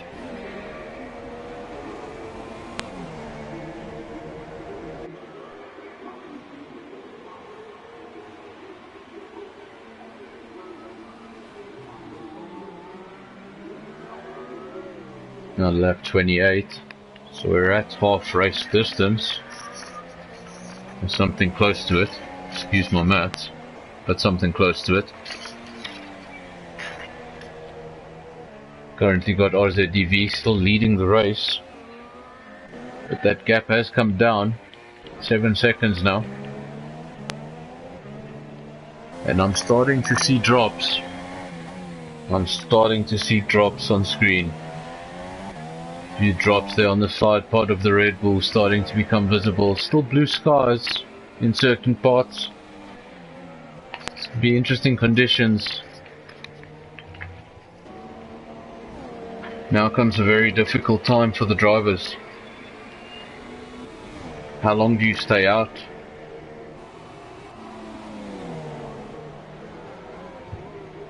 clearly raining, but how much rain needs to fall? Well, it seems like Nizmax straight into the pits, same as RZDV, obviously reacting to the leader. Both of them into the pits for a change of tyres. Gonna follow DW, does the same thing. Seems like everyone reacting at the same time, going on to sets of intermediates. And now that could be interesting because first and second are now gonna have even tyres again. So the rain coming back to mix things up. The 4th place man in the horse, Gavin coming in for his intermediates. So the top 4 have all stopped, all put intermediates on their car. Captain Nice, he's only going into the pits now. He'll be one of the last men to change over. Sean's still on super softs. He'll be the last of the runners on dry tyres. That's right, Sean in 8th place, still going around on a set of super softs. But clearly struggling, and he could lose his top 10 position because of this. Hopefully he gets into the pits and sorts that out. Captain Nice coming out of the pits. So that's all of your runners on intermediates with the exception of Jean. The only man still out on track on a set of super softs. I can tell you he's tiptoeing his way around the circuit and it does not look comfortable. This track got very wet, very quick. It took me by surprise.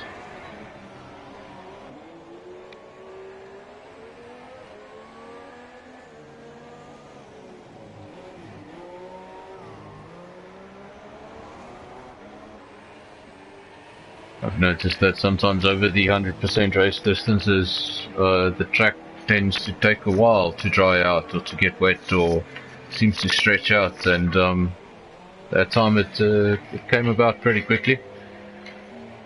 But Sean's still on track on a set of super softs, just battling to get any sort of traction and getting the car sideways on the back straight.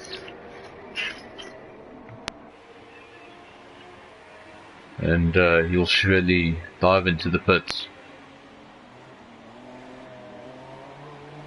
Get that sorted out. That's going to release Springbok Gamer into 8th place.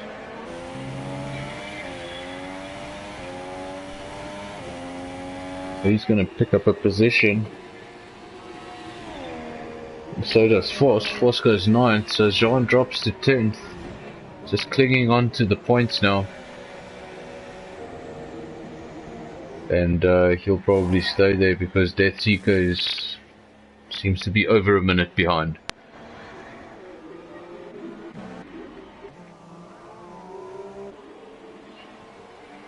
Well, after the rain shook everything up, RZDV still in first, Nizmax in second. That gap now 5.5 seconds.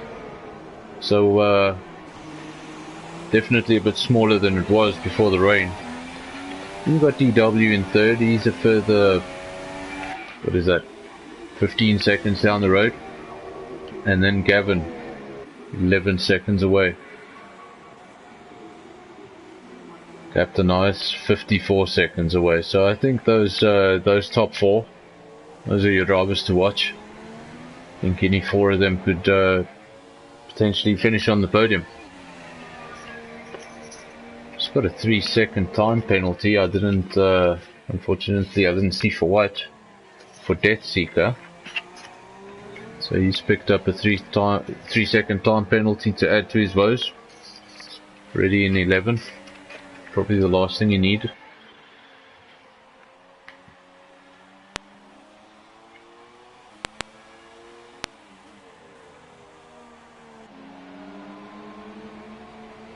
Be interesting who prepared for a wet race, who did some laps in the wet. And I'd love to know the comparison. How many laps practiced in the dry, how many laps practiced in the wet, and then it practically rained the whole race.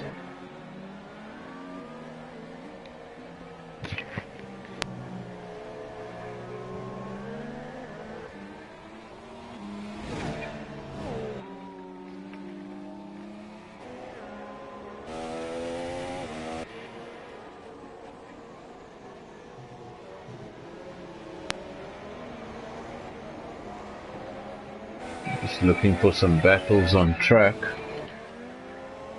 Again, the closest thing that comes to a battle would be between Springbok Gamer and Fossey in 8th and 9th, but that's a gap of 1.6 seconds. There's not much of a fight in it now. Everybody else pretty well spread out amongst the field.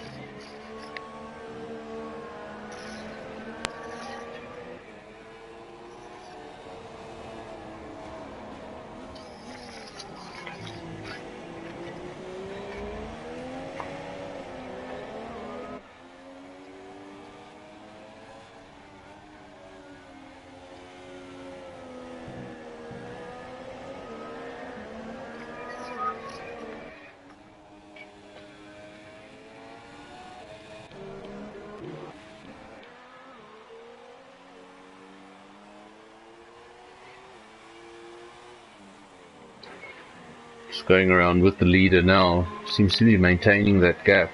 She's just extended it from 5 to 6.2 seconds. So finding a bit of time. Maybe Nismak's making a bit of a mistake somewhere in the rain. You know how easy it can be to make a mistake in Malaysia. Go a little bit over the curbs, get grass on the tyre.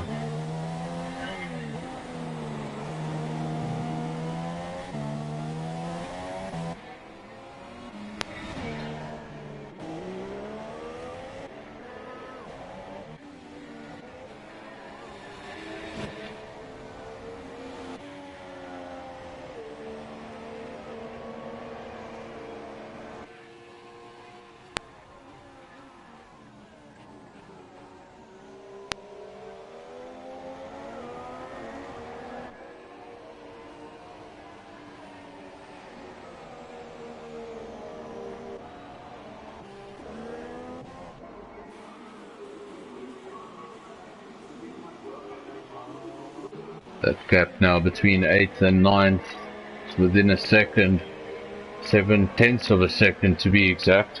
Springbok Gamer in the Force India coming under pressure from Fossey in the Ferrari. They're looking to make an impact on this race. Been between 9th and 10th for majority of the race. Sure, he's also put in a lot of practice time over the week. And if you haven't prepared for the rain,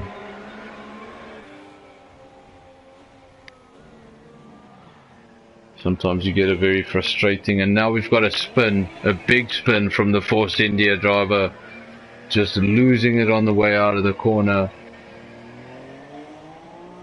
No traction, completely spinning around, and that allows the Ferrari driver, Fossey, to go through into 8th.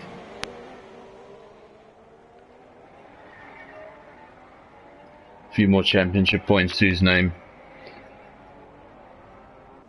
and that really cost Springbok Gamer, because by the time he managed to get the car facing in the right direction and get on his way, that gap had grown to 7.3 seconds. It's really losing out there. He's got Timber now also leaving the session. Hope that won't affect any slipstream. We haven't had too many passes, we need all the help we can get.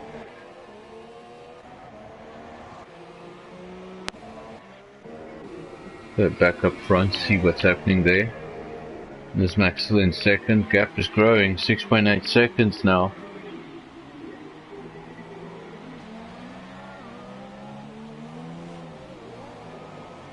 Robbie just maintaining that gap at a crucial part of the race.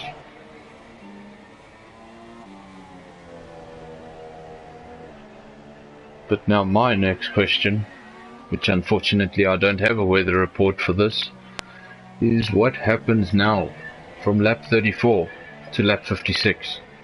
Is it going to get... Are the conditions going to deteriorate? Is it going to get more wet? Is it going to get dry again? Are they going to have to come in for slicks? What is going to happen at the end of this race? It's going to be one more thing to come in and mix everything up.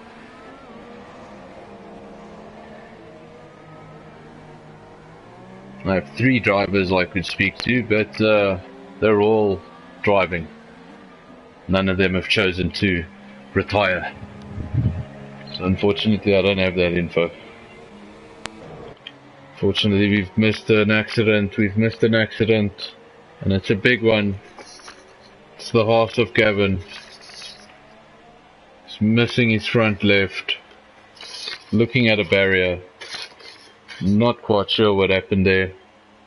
Obviously pushing, trying to close that gap.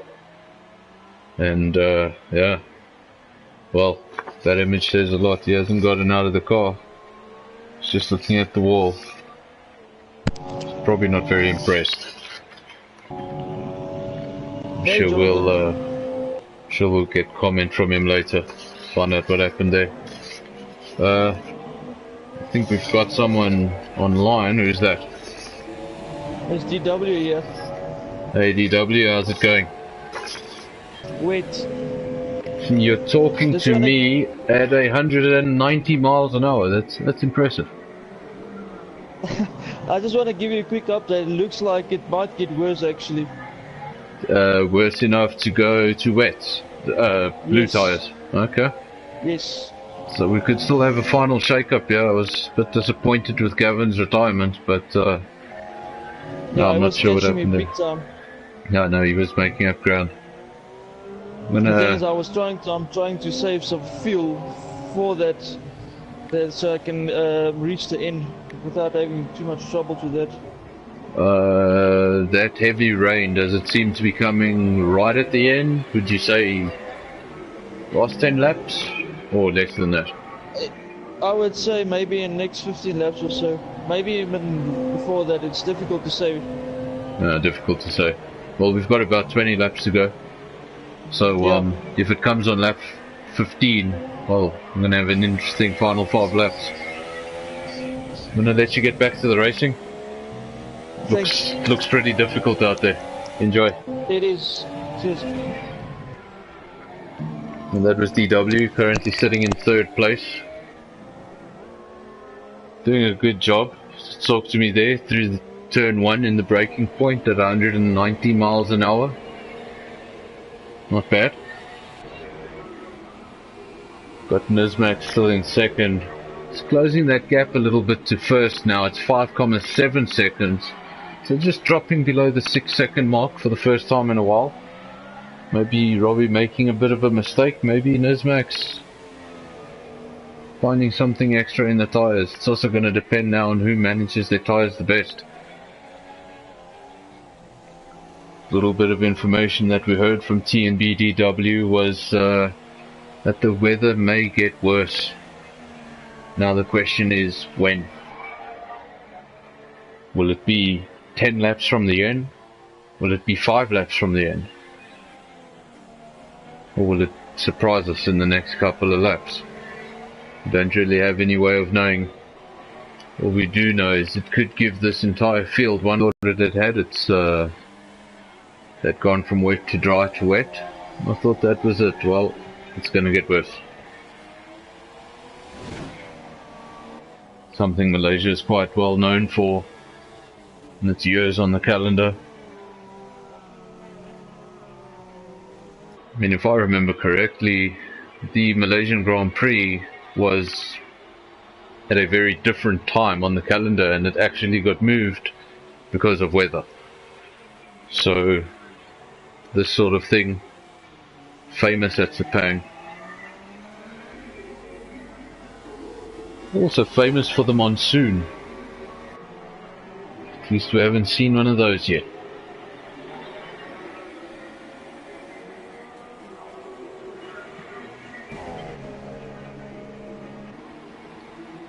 Still got Nismax in second.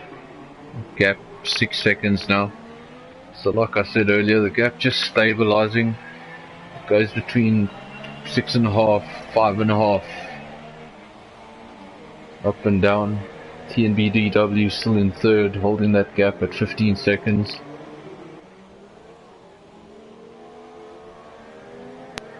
It's going to be interesting with 19 laps to go. Is RZDV on for his first win of the season? First win as reigning champion? Or is the Rain going to have one more say in the Malaysian Grand Prix? And probably the final Malaysian Grand Prix you're going to see here at TnB. No, it's not. I know it's not everyone's favorite, but for me it's a track that will be missed. Been on the calendar since 1999.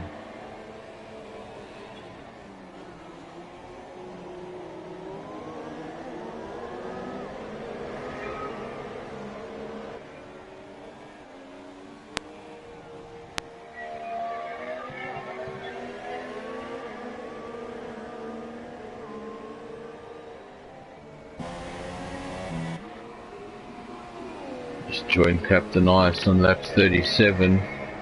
See how his race is going. He's currently in 4th place in the second Red Bull. Good showing for Red Bull in Malaysia.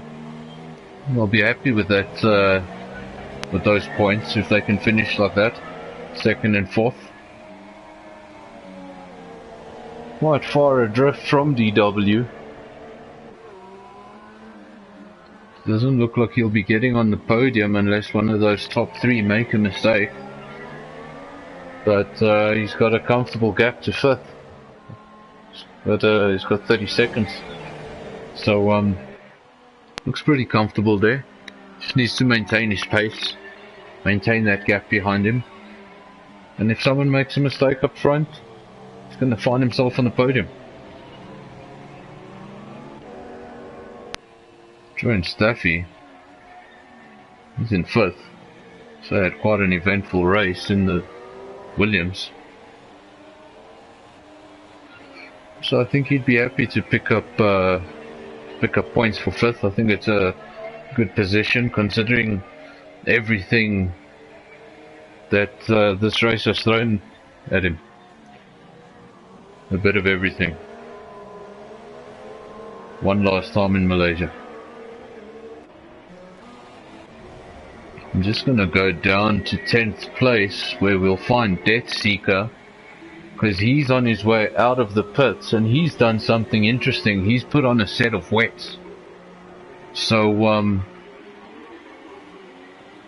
think it'll be good over the next couple of laps just to monitor him, monitor his times, monitor the gaps, see if he's getting faster, and then obviously see how everybody reacts. Will 1st and 2nd react to it first? Are they aware of it? We'll soon find out. Robbie straight into the pits. As I say that, looking for his name, get to his name, he's coming into the pits. And he's come in for a set of wets. I can tell you that Nismax has continued on a set of intermediates. And well, I think the next lap or 2 could determine the race. If he has a terrible lap, then Robbie's going to grow, then RZDV is just going to grow that advantage.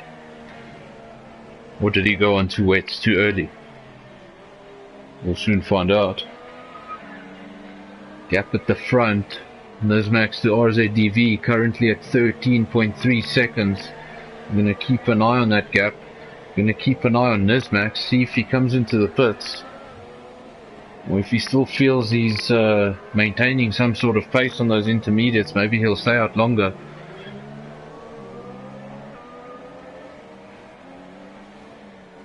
But surely this will be the end of the madness and they'll end on wets. I hope so.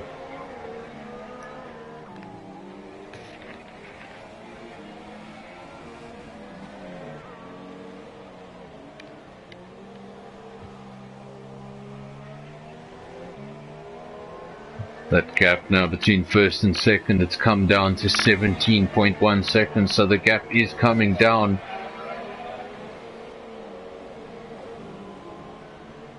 As Max now goes around the final. Now, if I'm not mistaken, and I may be corrected, before this happened the gap was approximately 6 seconds. It's going to be interesting to see what the gap is now. I'm sure he lost time on that one extra lap.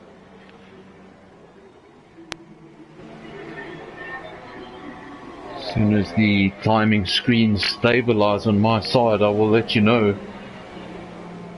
Like I said, I think it was about 6 seconds, so it'll be interesting to see what it is now. Did it come down or did it stretch?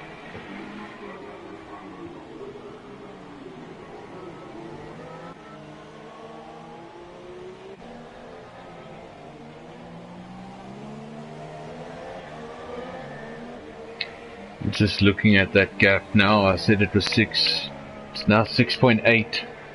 So it doesn't seem like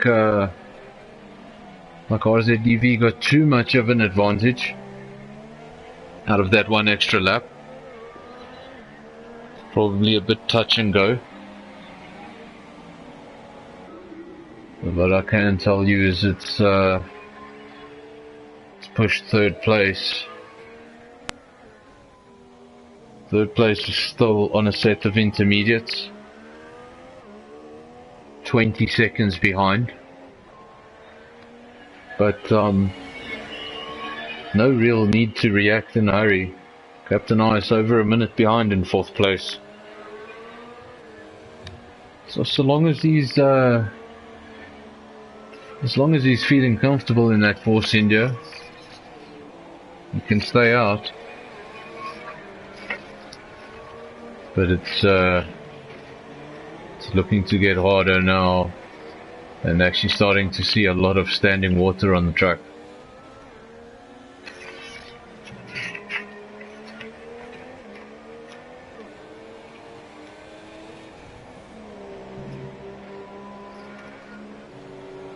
Gap at the front, 6.9 seconds, 7.1 seconds, so hasn't changed much. Considering all that happened with the tyres, I thought a lot more would happen. RZDV responded first, dived into the pits, got into a set of wets. Nismax decided to go an extra lap on the intermediates, and I thought he was going to lose an incredible amount of time. Well, he's lost approximately half a second. So now they're on equal tyres, and in fact Nismax's tyres will be a lap younger. Will that come into play? Who knows?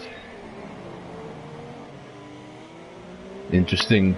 TnB still on a set of intermediates. Hasn't come in yet.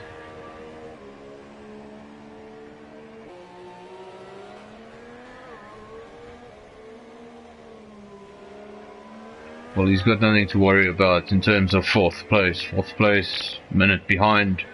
Fifth place, further half a minute down the road, so comfortable where he is, can make a stop and come out in that third.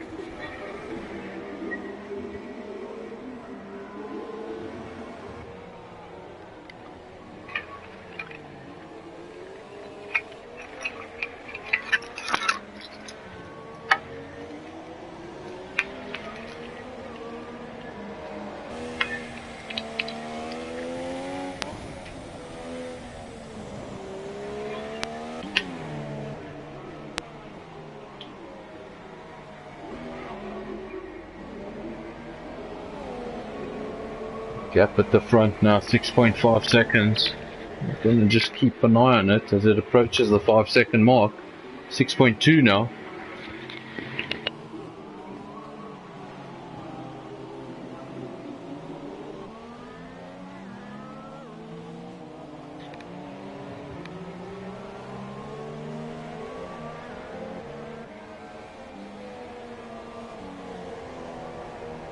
Got the judge still going around in 11th place, still holding on. Hoping for one more mistake so he can snatch a point.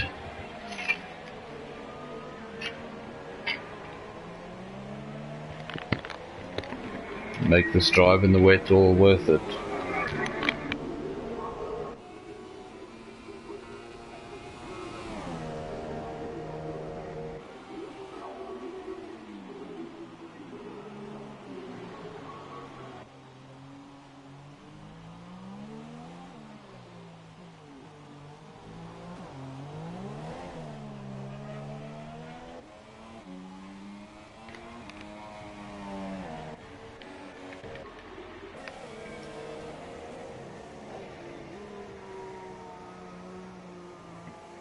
The gap at the front beginning to grow now, 8.8 seconds.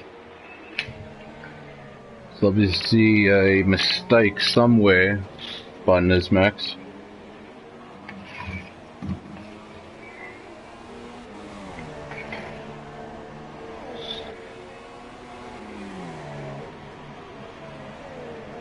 And the gap goes up to 9 seconds.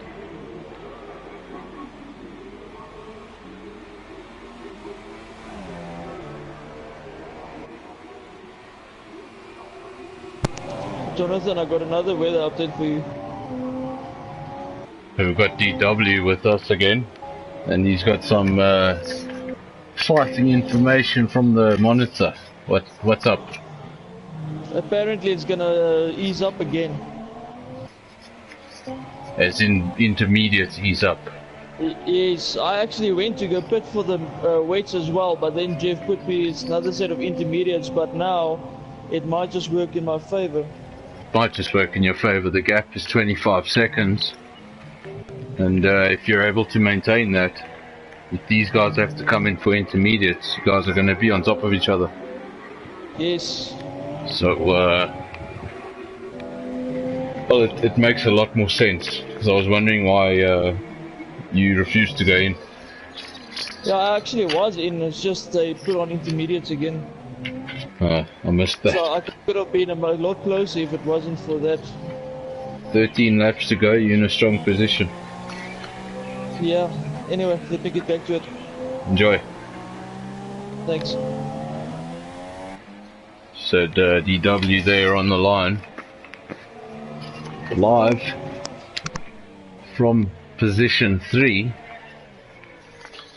Somehow finds the time to give us an interview.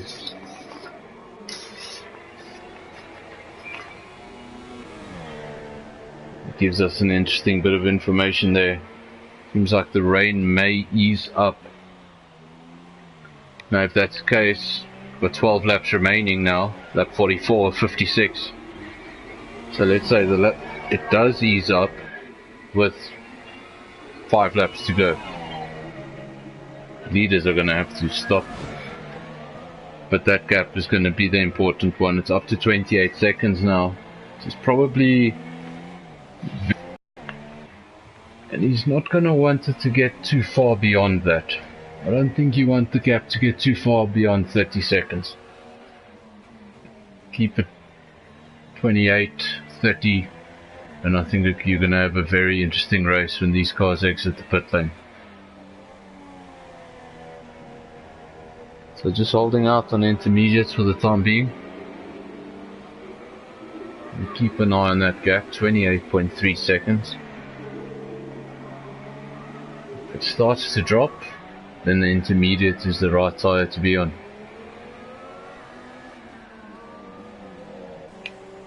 See what our leader is doing.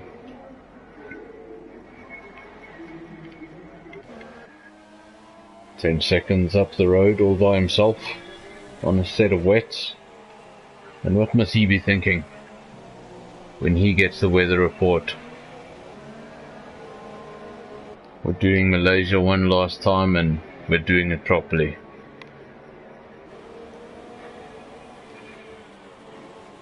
I think every aspect of weather the game allows, we're going to go through today.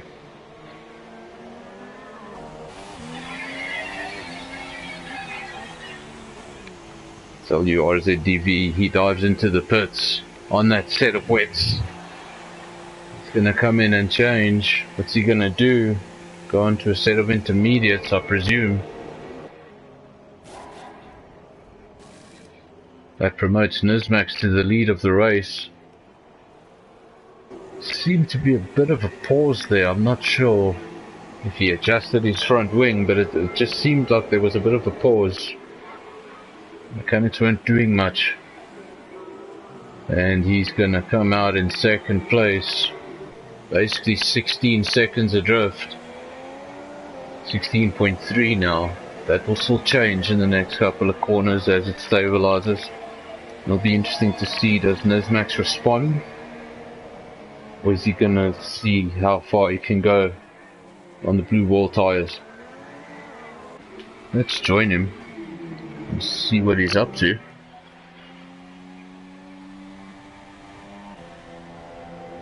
Leads by 16 seconds, that's 15.7 now.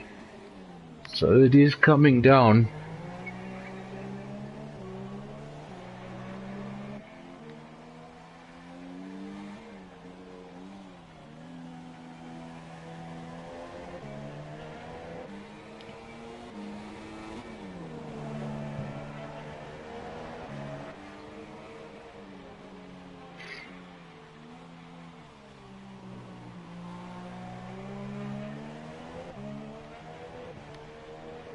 You might have to start considering saving fuel.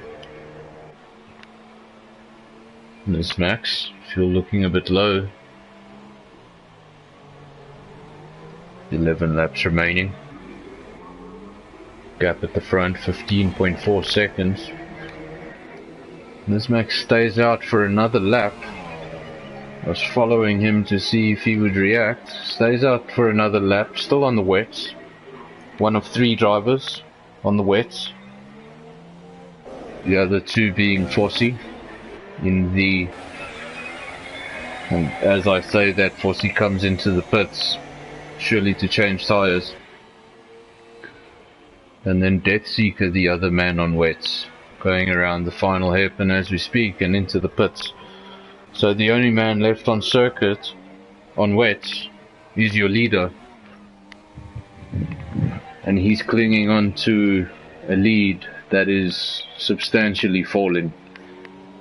13.4 seconds now. As he runs wide, gets a bit of grass. It's gonna take time to get momentum, to get back going. That gap is gonna continue to fall. 12.2 seconds, 10.5 seconds. So he needs to do something. Probably doesn't want to pit right now. Knows he's going to lose track position. May even lose second place. But something needs to be done. That gap is falling drastically. 7.2 seconds now. As I was going to say 7.9, it became 7.2. And now 5.5. So dropping away at a drastic rate. Let's join Robbie of RZDV, if you know him by his PSN. Continues to close that gap. And I can tell you that Nizmax is off the circuit. I think he's retired. He's off the circuit, he's in the gravel, he's reversing. What on earth happened there? That looks like the final hairpin.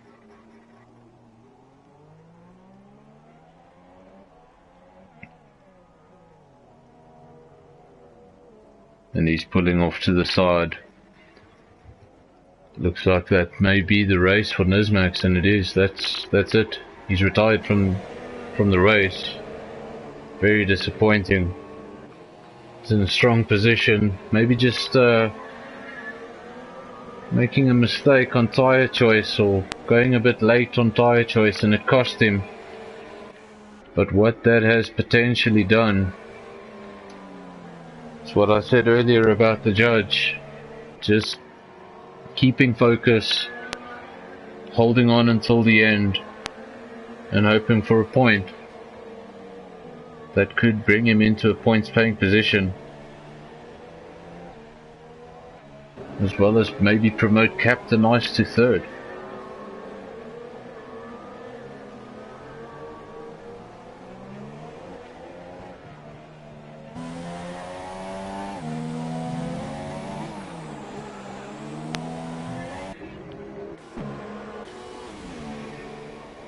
Join our leader on lap 47 of 56. That lead is 13.6 seconds. He leads now from the Force India of TnB DW, who's been promoted to second through the retirement of Nismax. I can tell you from race control, we've got a 5-second stop-go penalty for Jean, obviously speeding in the pit lane. That's also promoted Captain Ice. The retirement of his teammate, the bad luck of his teammate, it's translated into fortune for him, and he finds himself on the final step of the podium. Got a 5-second stop-go penalty for Springbok Gamer coming in from race control, and that's for ignoring blue flags. So I'm sure we'll hear his take on it after the race.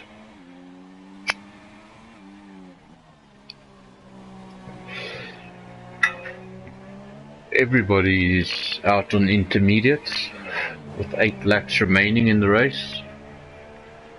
Seems like a lot of the drama of the weather should be done for now, and hopefully we'll all finish on intermediates.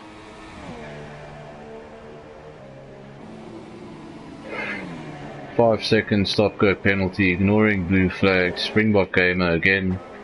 Not quite sure what's happening there, so let's tune in to Springbok Gamer.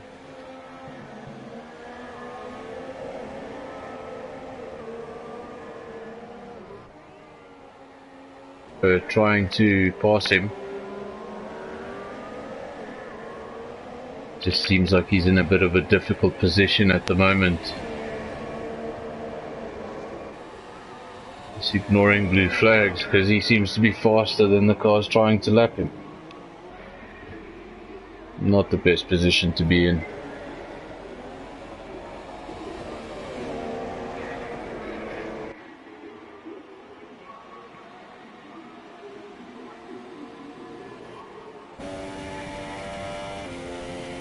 Got TnB Weather in 5th place in the Merc. In a relatively quiet race for him. I haven't spoken much about his race. He's kept it clean. He's in 5th place. And he's benefited from the many misfortunes around him. The Munna retiring early on in the race showed some great pace in qualifying.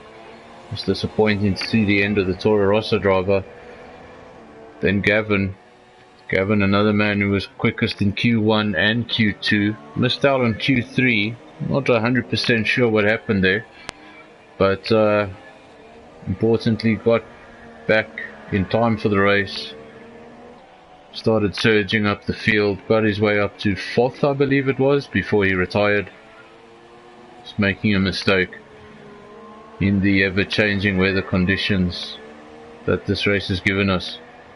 And then the last casualty, Nismax, just finding himself on the wrong tyre on a wet track, and just making things too difficult for himself.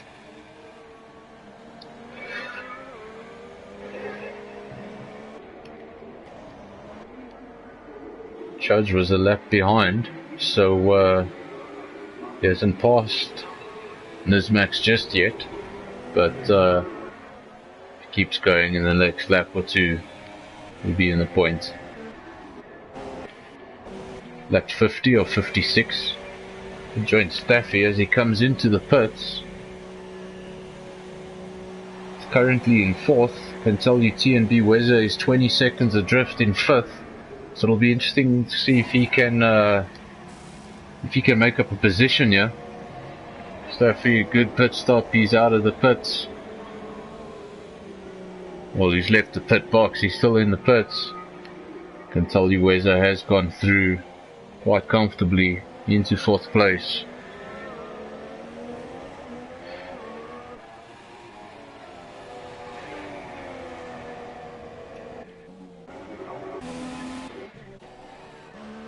This would be great to see in real life Formula 1.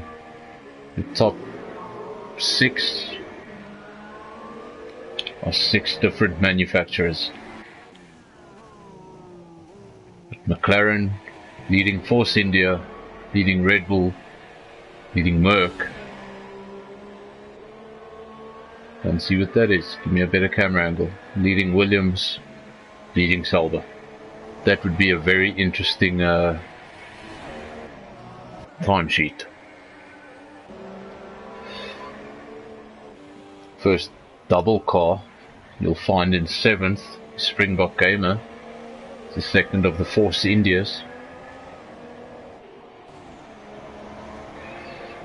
Find the lone Ferrari driver in 8th place, Fossey. Good job to bring it home in the points. In a difficult race to finish.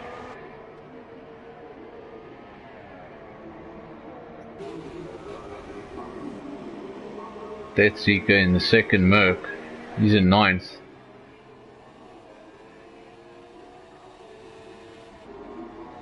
And then Nismax has retired and we're just waiting for Judge to go through on Nismax. And then he will claim that final point.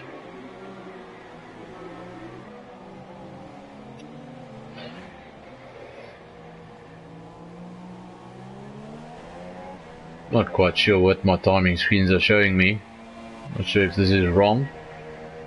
But shows me that the Judge might not catch Nismax because he's 9 minutes adrift. Is that correct? So I hope that's wrong. It's showing me 9 minutes. I'm not sure how that's right. That 51. Let's join Captain Ice. He goes around the final hairpin. Start the 51st lap. He's got 5 laps to go after this one. And this will be a great result. In the absence of his teammate. His teammate was up front. He's having a strong race. Looked to finish either first or second. And then just a mistake in the ever-changing weather conditions.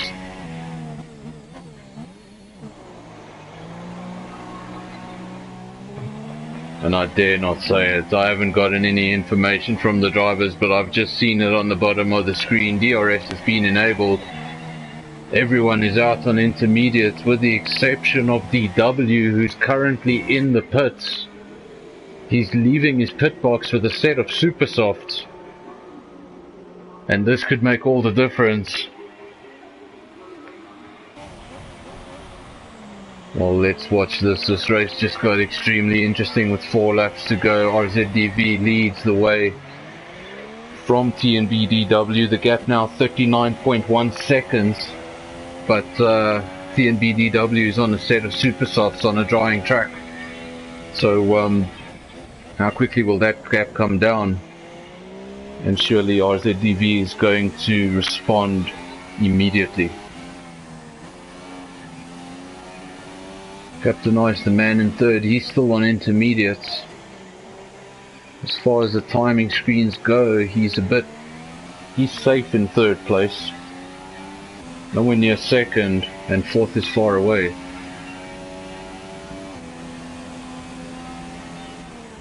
This is between 1st and 2nd. RZDV chooses to stop. He goes into the pits. The gap is 37.1 seconds as he gets into the pit lane. Now where is RZDV?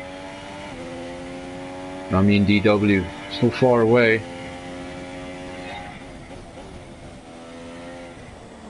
He's now starting the back straight.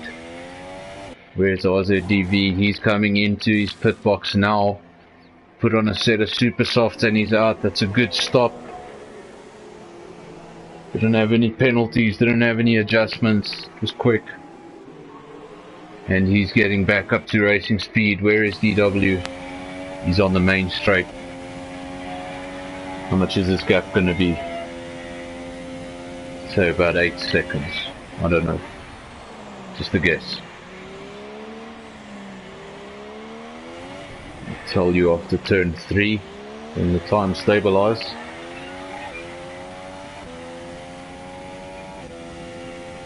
And there's the gap between first and second. It's 9.2 seconds. A little bit more than I thought it would be. DW almost had him. It almost worked out perfectly. I think if he had stopped half a lap earlier, he would have had a different result.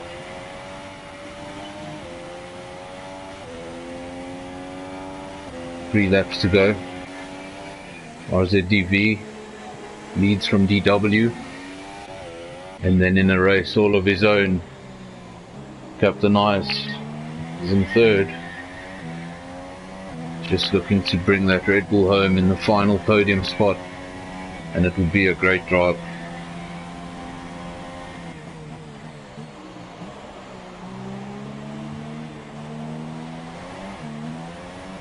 Just looking at RZDV, he's at made up one place during the course of the race to find himself in first. Same goes for DW. He's made up one place to find himself in second.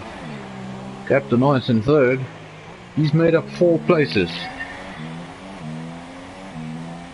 And then your biggest winner in the race in terms of positions, currently that's shared between Staffy and John, who've each made up 8 places. So showing some dedication and getting in the points. It's nice to see.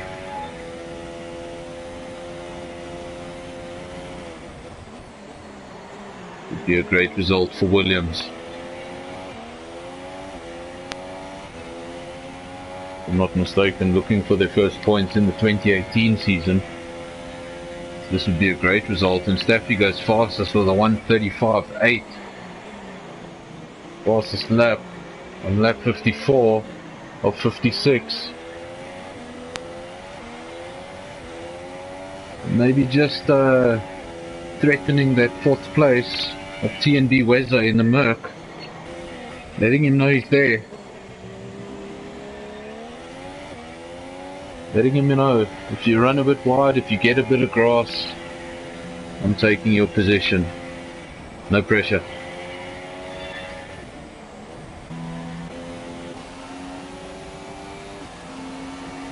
RZDV just corrects the timing sheets. He goes purple with a 1:34.3. Obviously now times are going to come down. Seems like he's approaching some traffic, and if I'm not mistaken, that's 3rd place. So these 2 leaders, they've been doing a race of their own.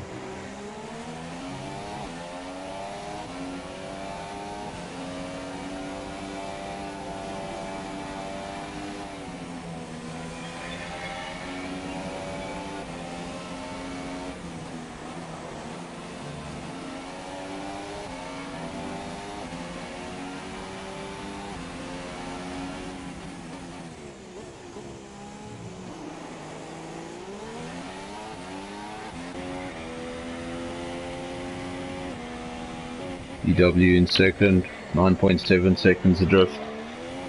Seems like he's got 2nd place all wrapped up.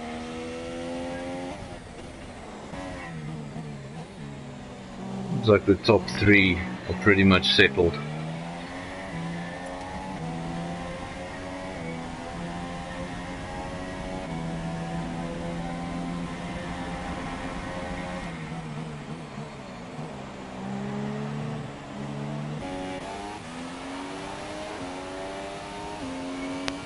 You're on board with RZDV as he starts lap 56 of 56.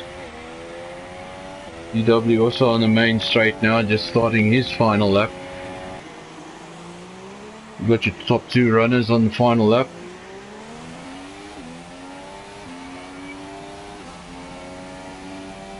It's been a race of ups and downs. At one stage he was behind Nismax and it didn't look like he was going to catch. It had a good 6 seconds there that was stable. But the weather played its part, and it played its part more than once. And it resulted in a bit of a mix-up of a result. We've had casualties: Nismax, Gavin, Munna, Timbo, all fast drivers. Unfortunately not making race distance here at Malaysia.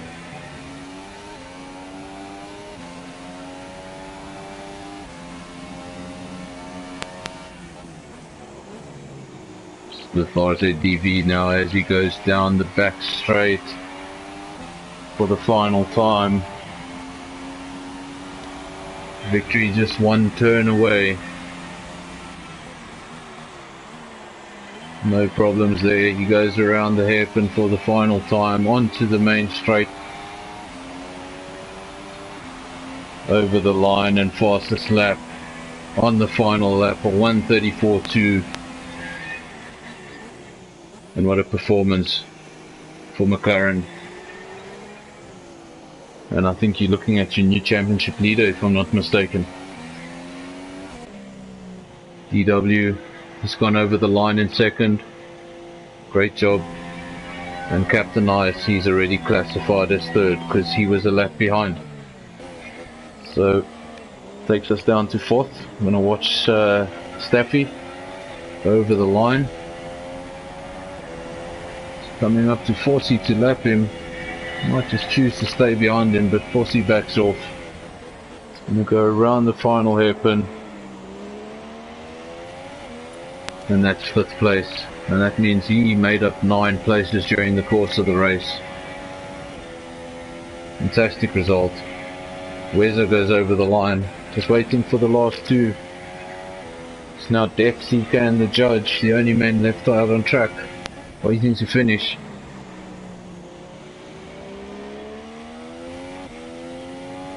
Death Seeker not long to go now on the back straight.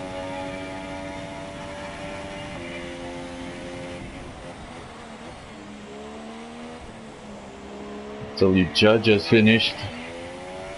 Death Seeker will be the last man over the line. And he slows right down over the... There we go, weaves over the line. He's going to go over the line in 9. I think after all said and done, he can be happy with that, finishing in the points. And well, what a race. Just wait for the podium celebrations.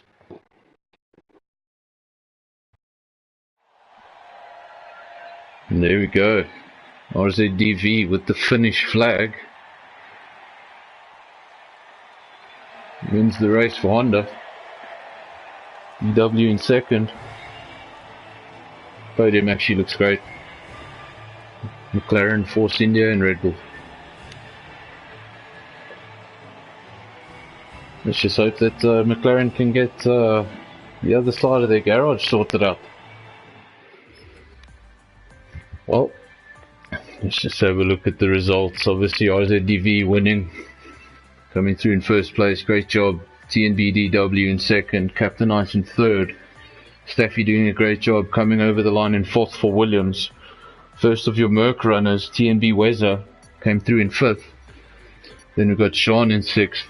Springbok Gamer 7th, Forsey in 8th, Death Seeker 9th, and Judge managed to get through in 10th, taking up the last position and the last point.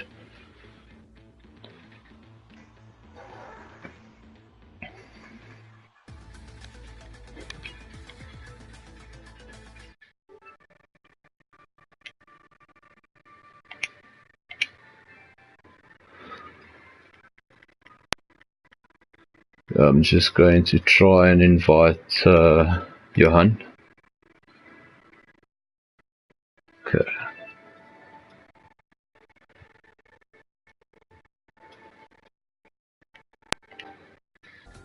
Okay. Just gonna see if Johan joins.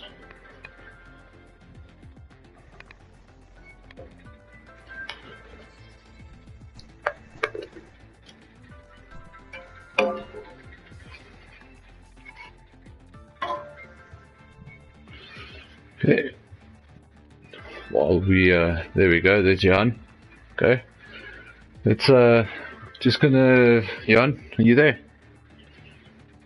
We're just gonna do a little bit of a podium interview. We're gonna start off with third place. Jonathan, Okay. just tell him what to do with the setting. Do you have your do you have your voice on shared? Yeah, just press share on your controller. Go to the bottom where it says sharing and broadcast settings. Go to audio sharing settings. And make sure all three boxes are ticked. To party settings and go to allow your voice to be shared.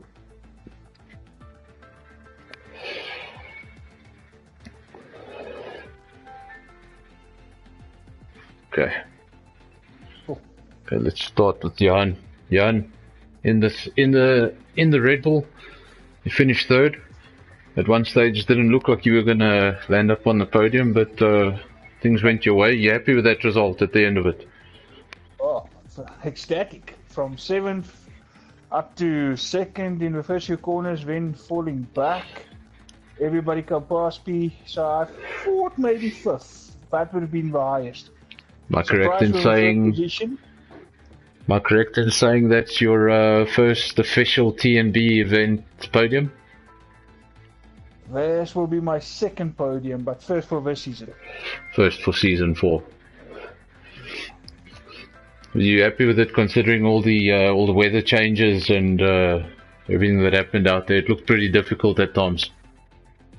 Well, that last part, when the rain was coming down heavily, the decision to stay out on inters rather than pitting for wets actually turned out to be a good decision. Very happy. I'll settle for 3rd. I'm gonna let you go and start your celebrations.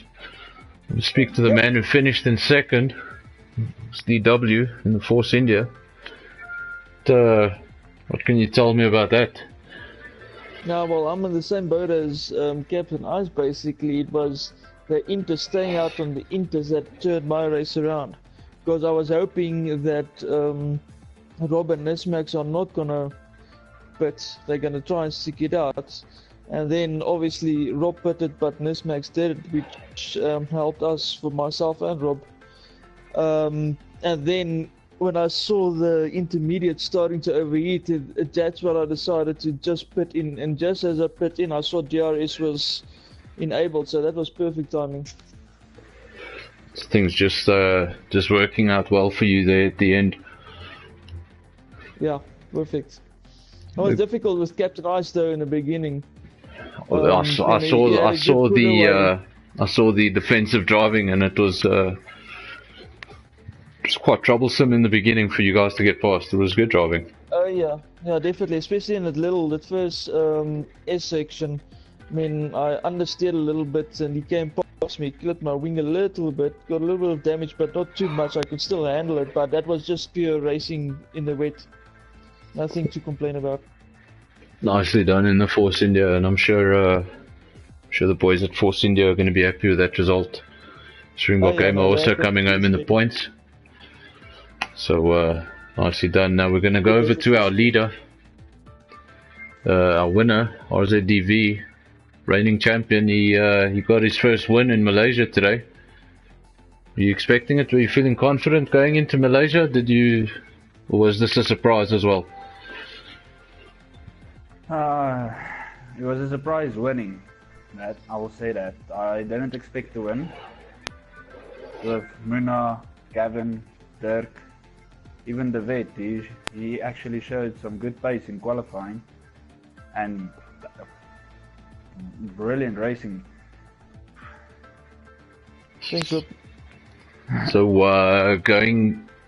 what did you make of all the, it almost looked like it was scripted. Every time the weather settled, it was time to change tires again. Yeah. No. When I came in the first... okay, when I came into pit for a wet, they told me, but then a lap after they said, this might not be the right tire. You think you have to come pit for Inters? But then I actually saw was pulling away from the wet. So I actually stayed out on the wet. Then as soon as it started drying, I asked Jeff, how's the tire situation going, and he said, it's time to pit for Inters. Now I went into the pit. But then when I asked him what's the tire situation when it was Inters to drive on the last turn, he said, we think you're still on the right tires for the time being, stay out. And then all of a sudden I go past, and then I see the RS disabled. Then I hope the vet past the pit lane. So Definitely a very confusing one. I mean, at one stage, Judge came in for slicks and they gave him wets. And that pretty much destroyed his race. But I just want to say two things. Judge, sorry for what happened when you came out of the pits. I didn't see you in the mirror, so that's why I turned in. And Captain Ice, nice defending, nice battle. No, thank you, and thank you for pushing hard. Get me honest in the beginning. thank you, everybody. Thank you for joining us for season 4, round 4. It was the Malaysian Grand Prix, and it was quite the eventful one. And we'll be back next week. Would the drivers like to remind this terrible commentator where we'll be next week? Well, definitely not in Paul Ricard. It won't be at Paul Ricard. You don't know either, do you? There we go. I'm opening up. Oh,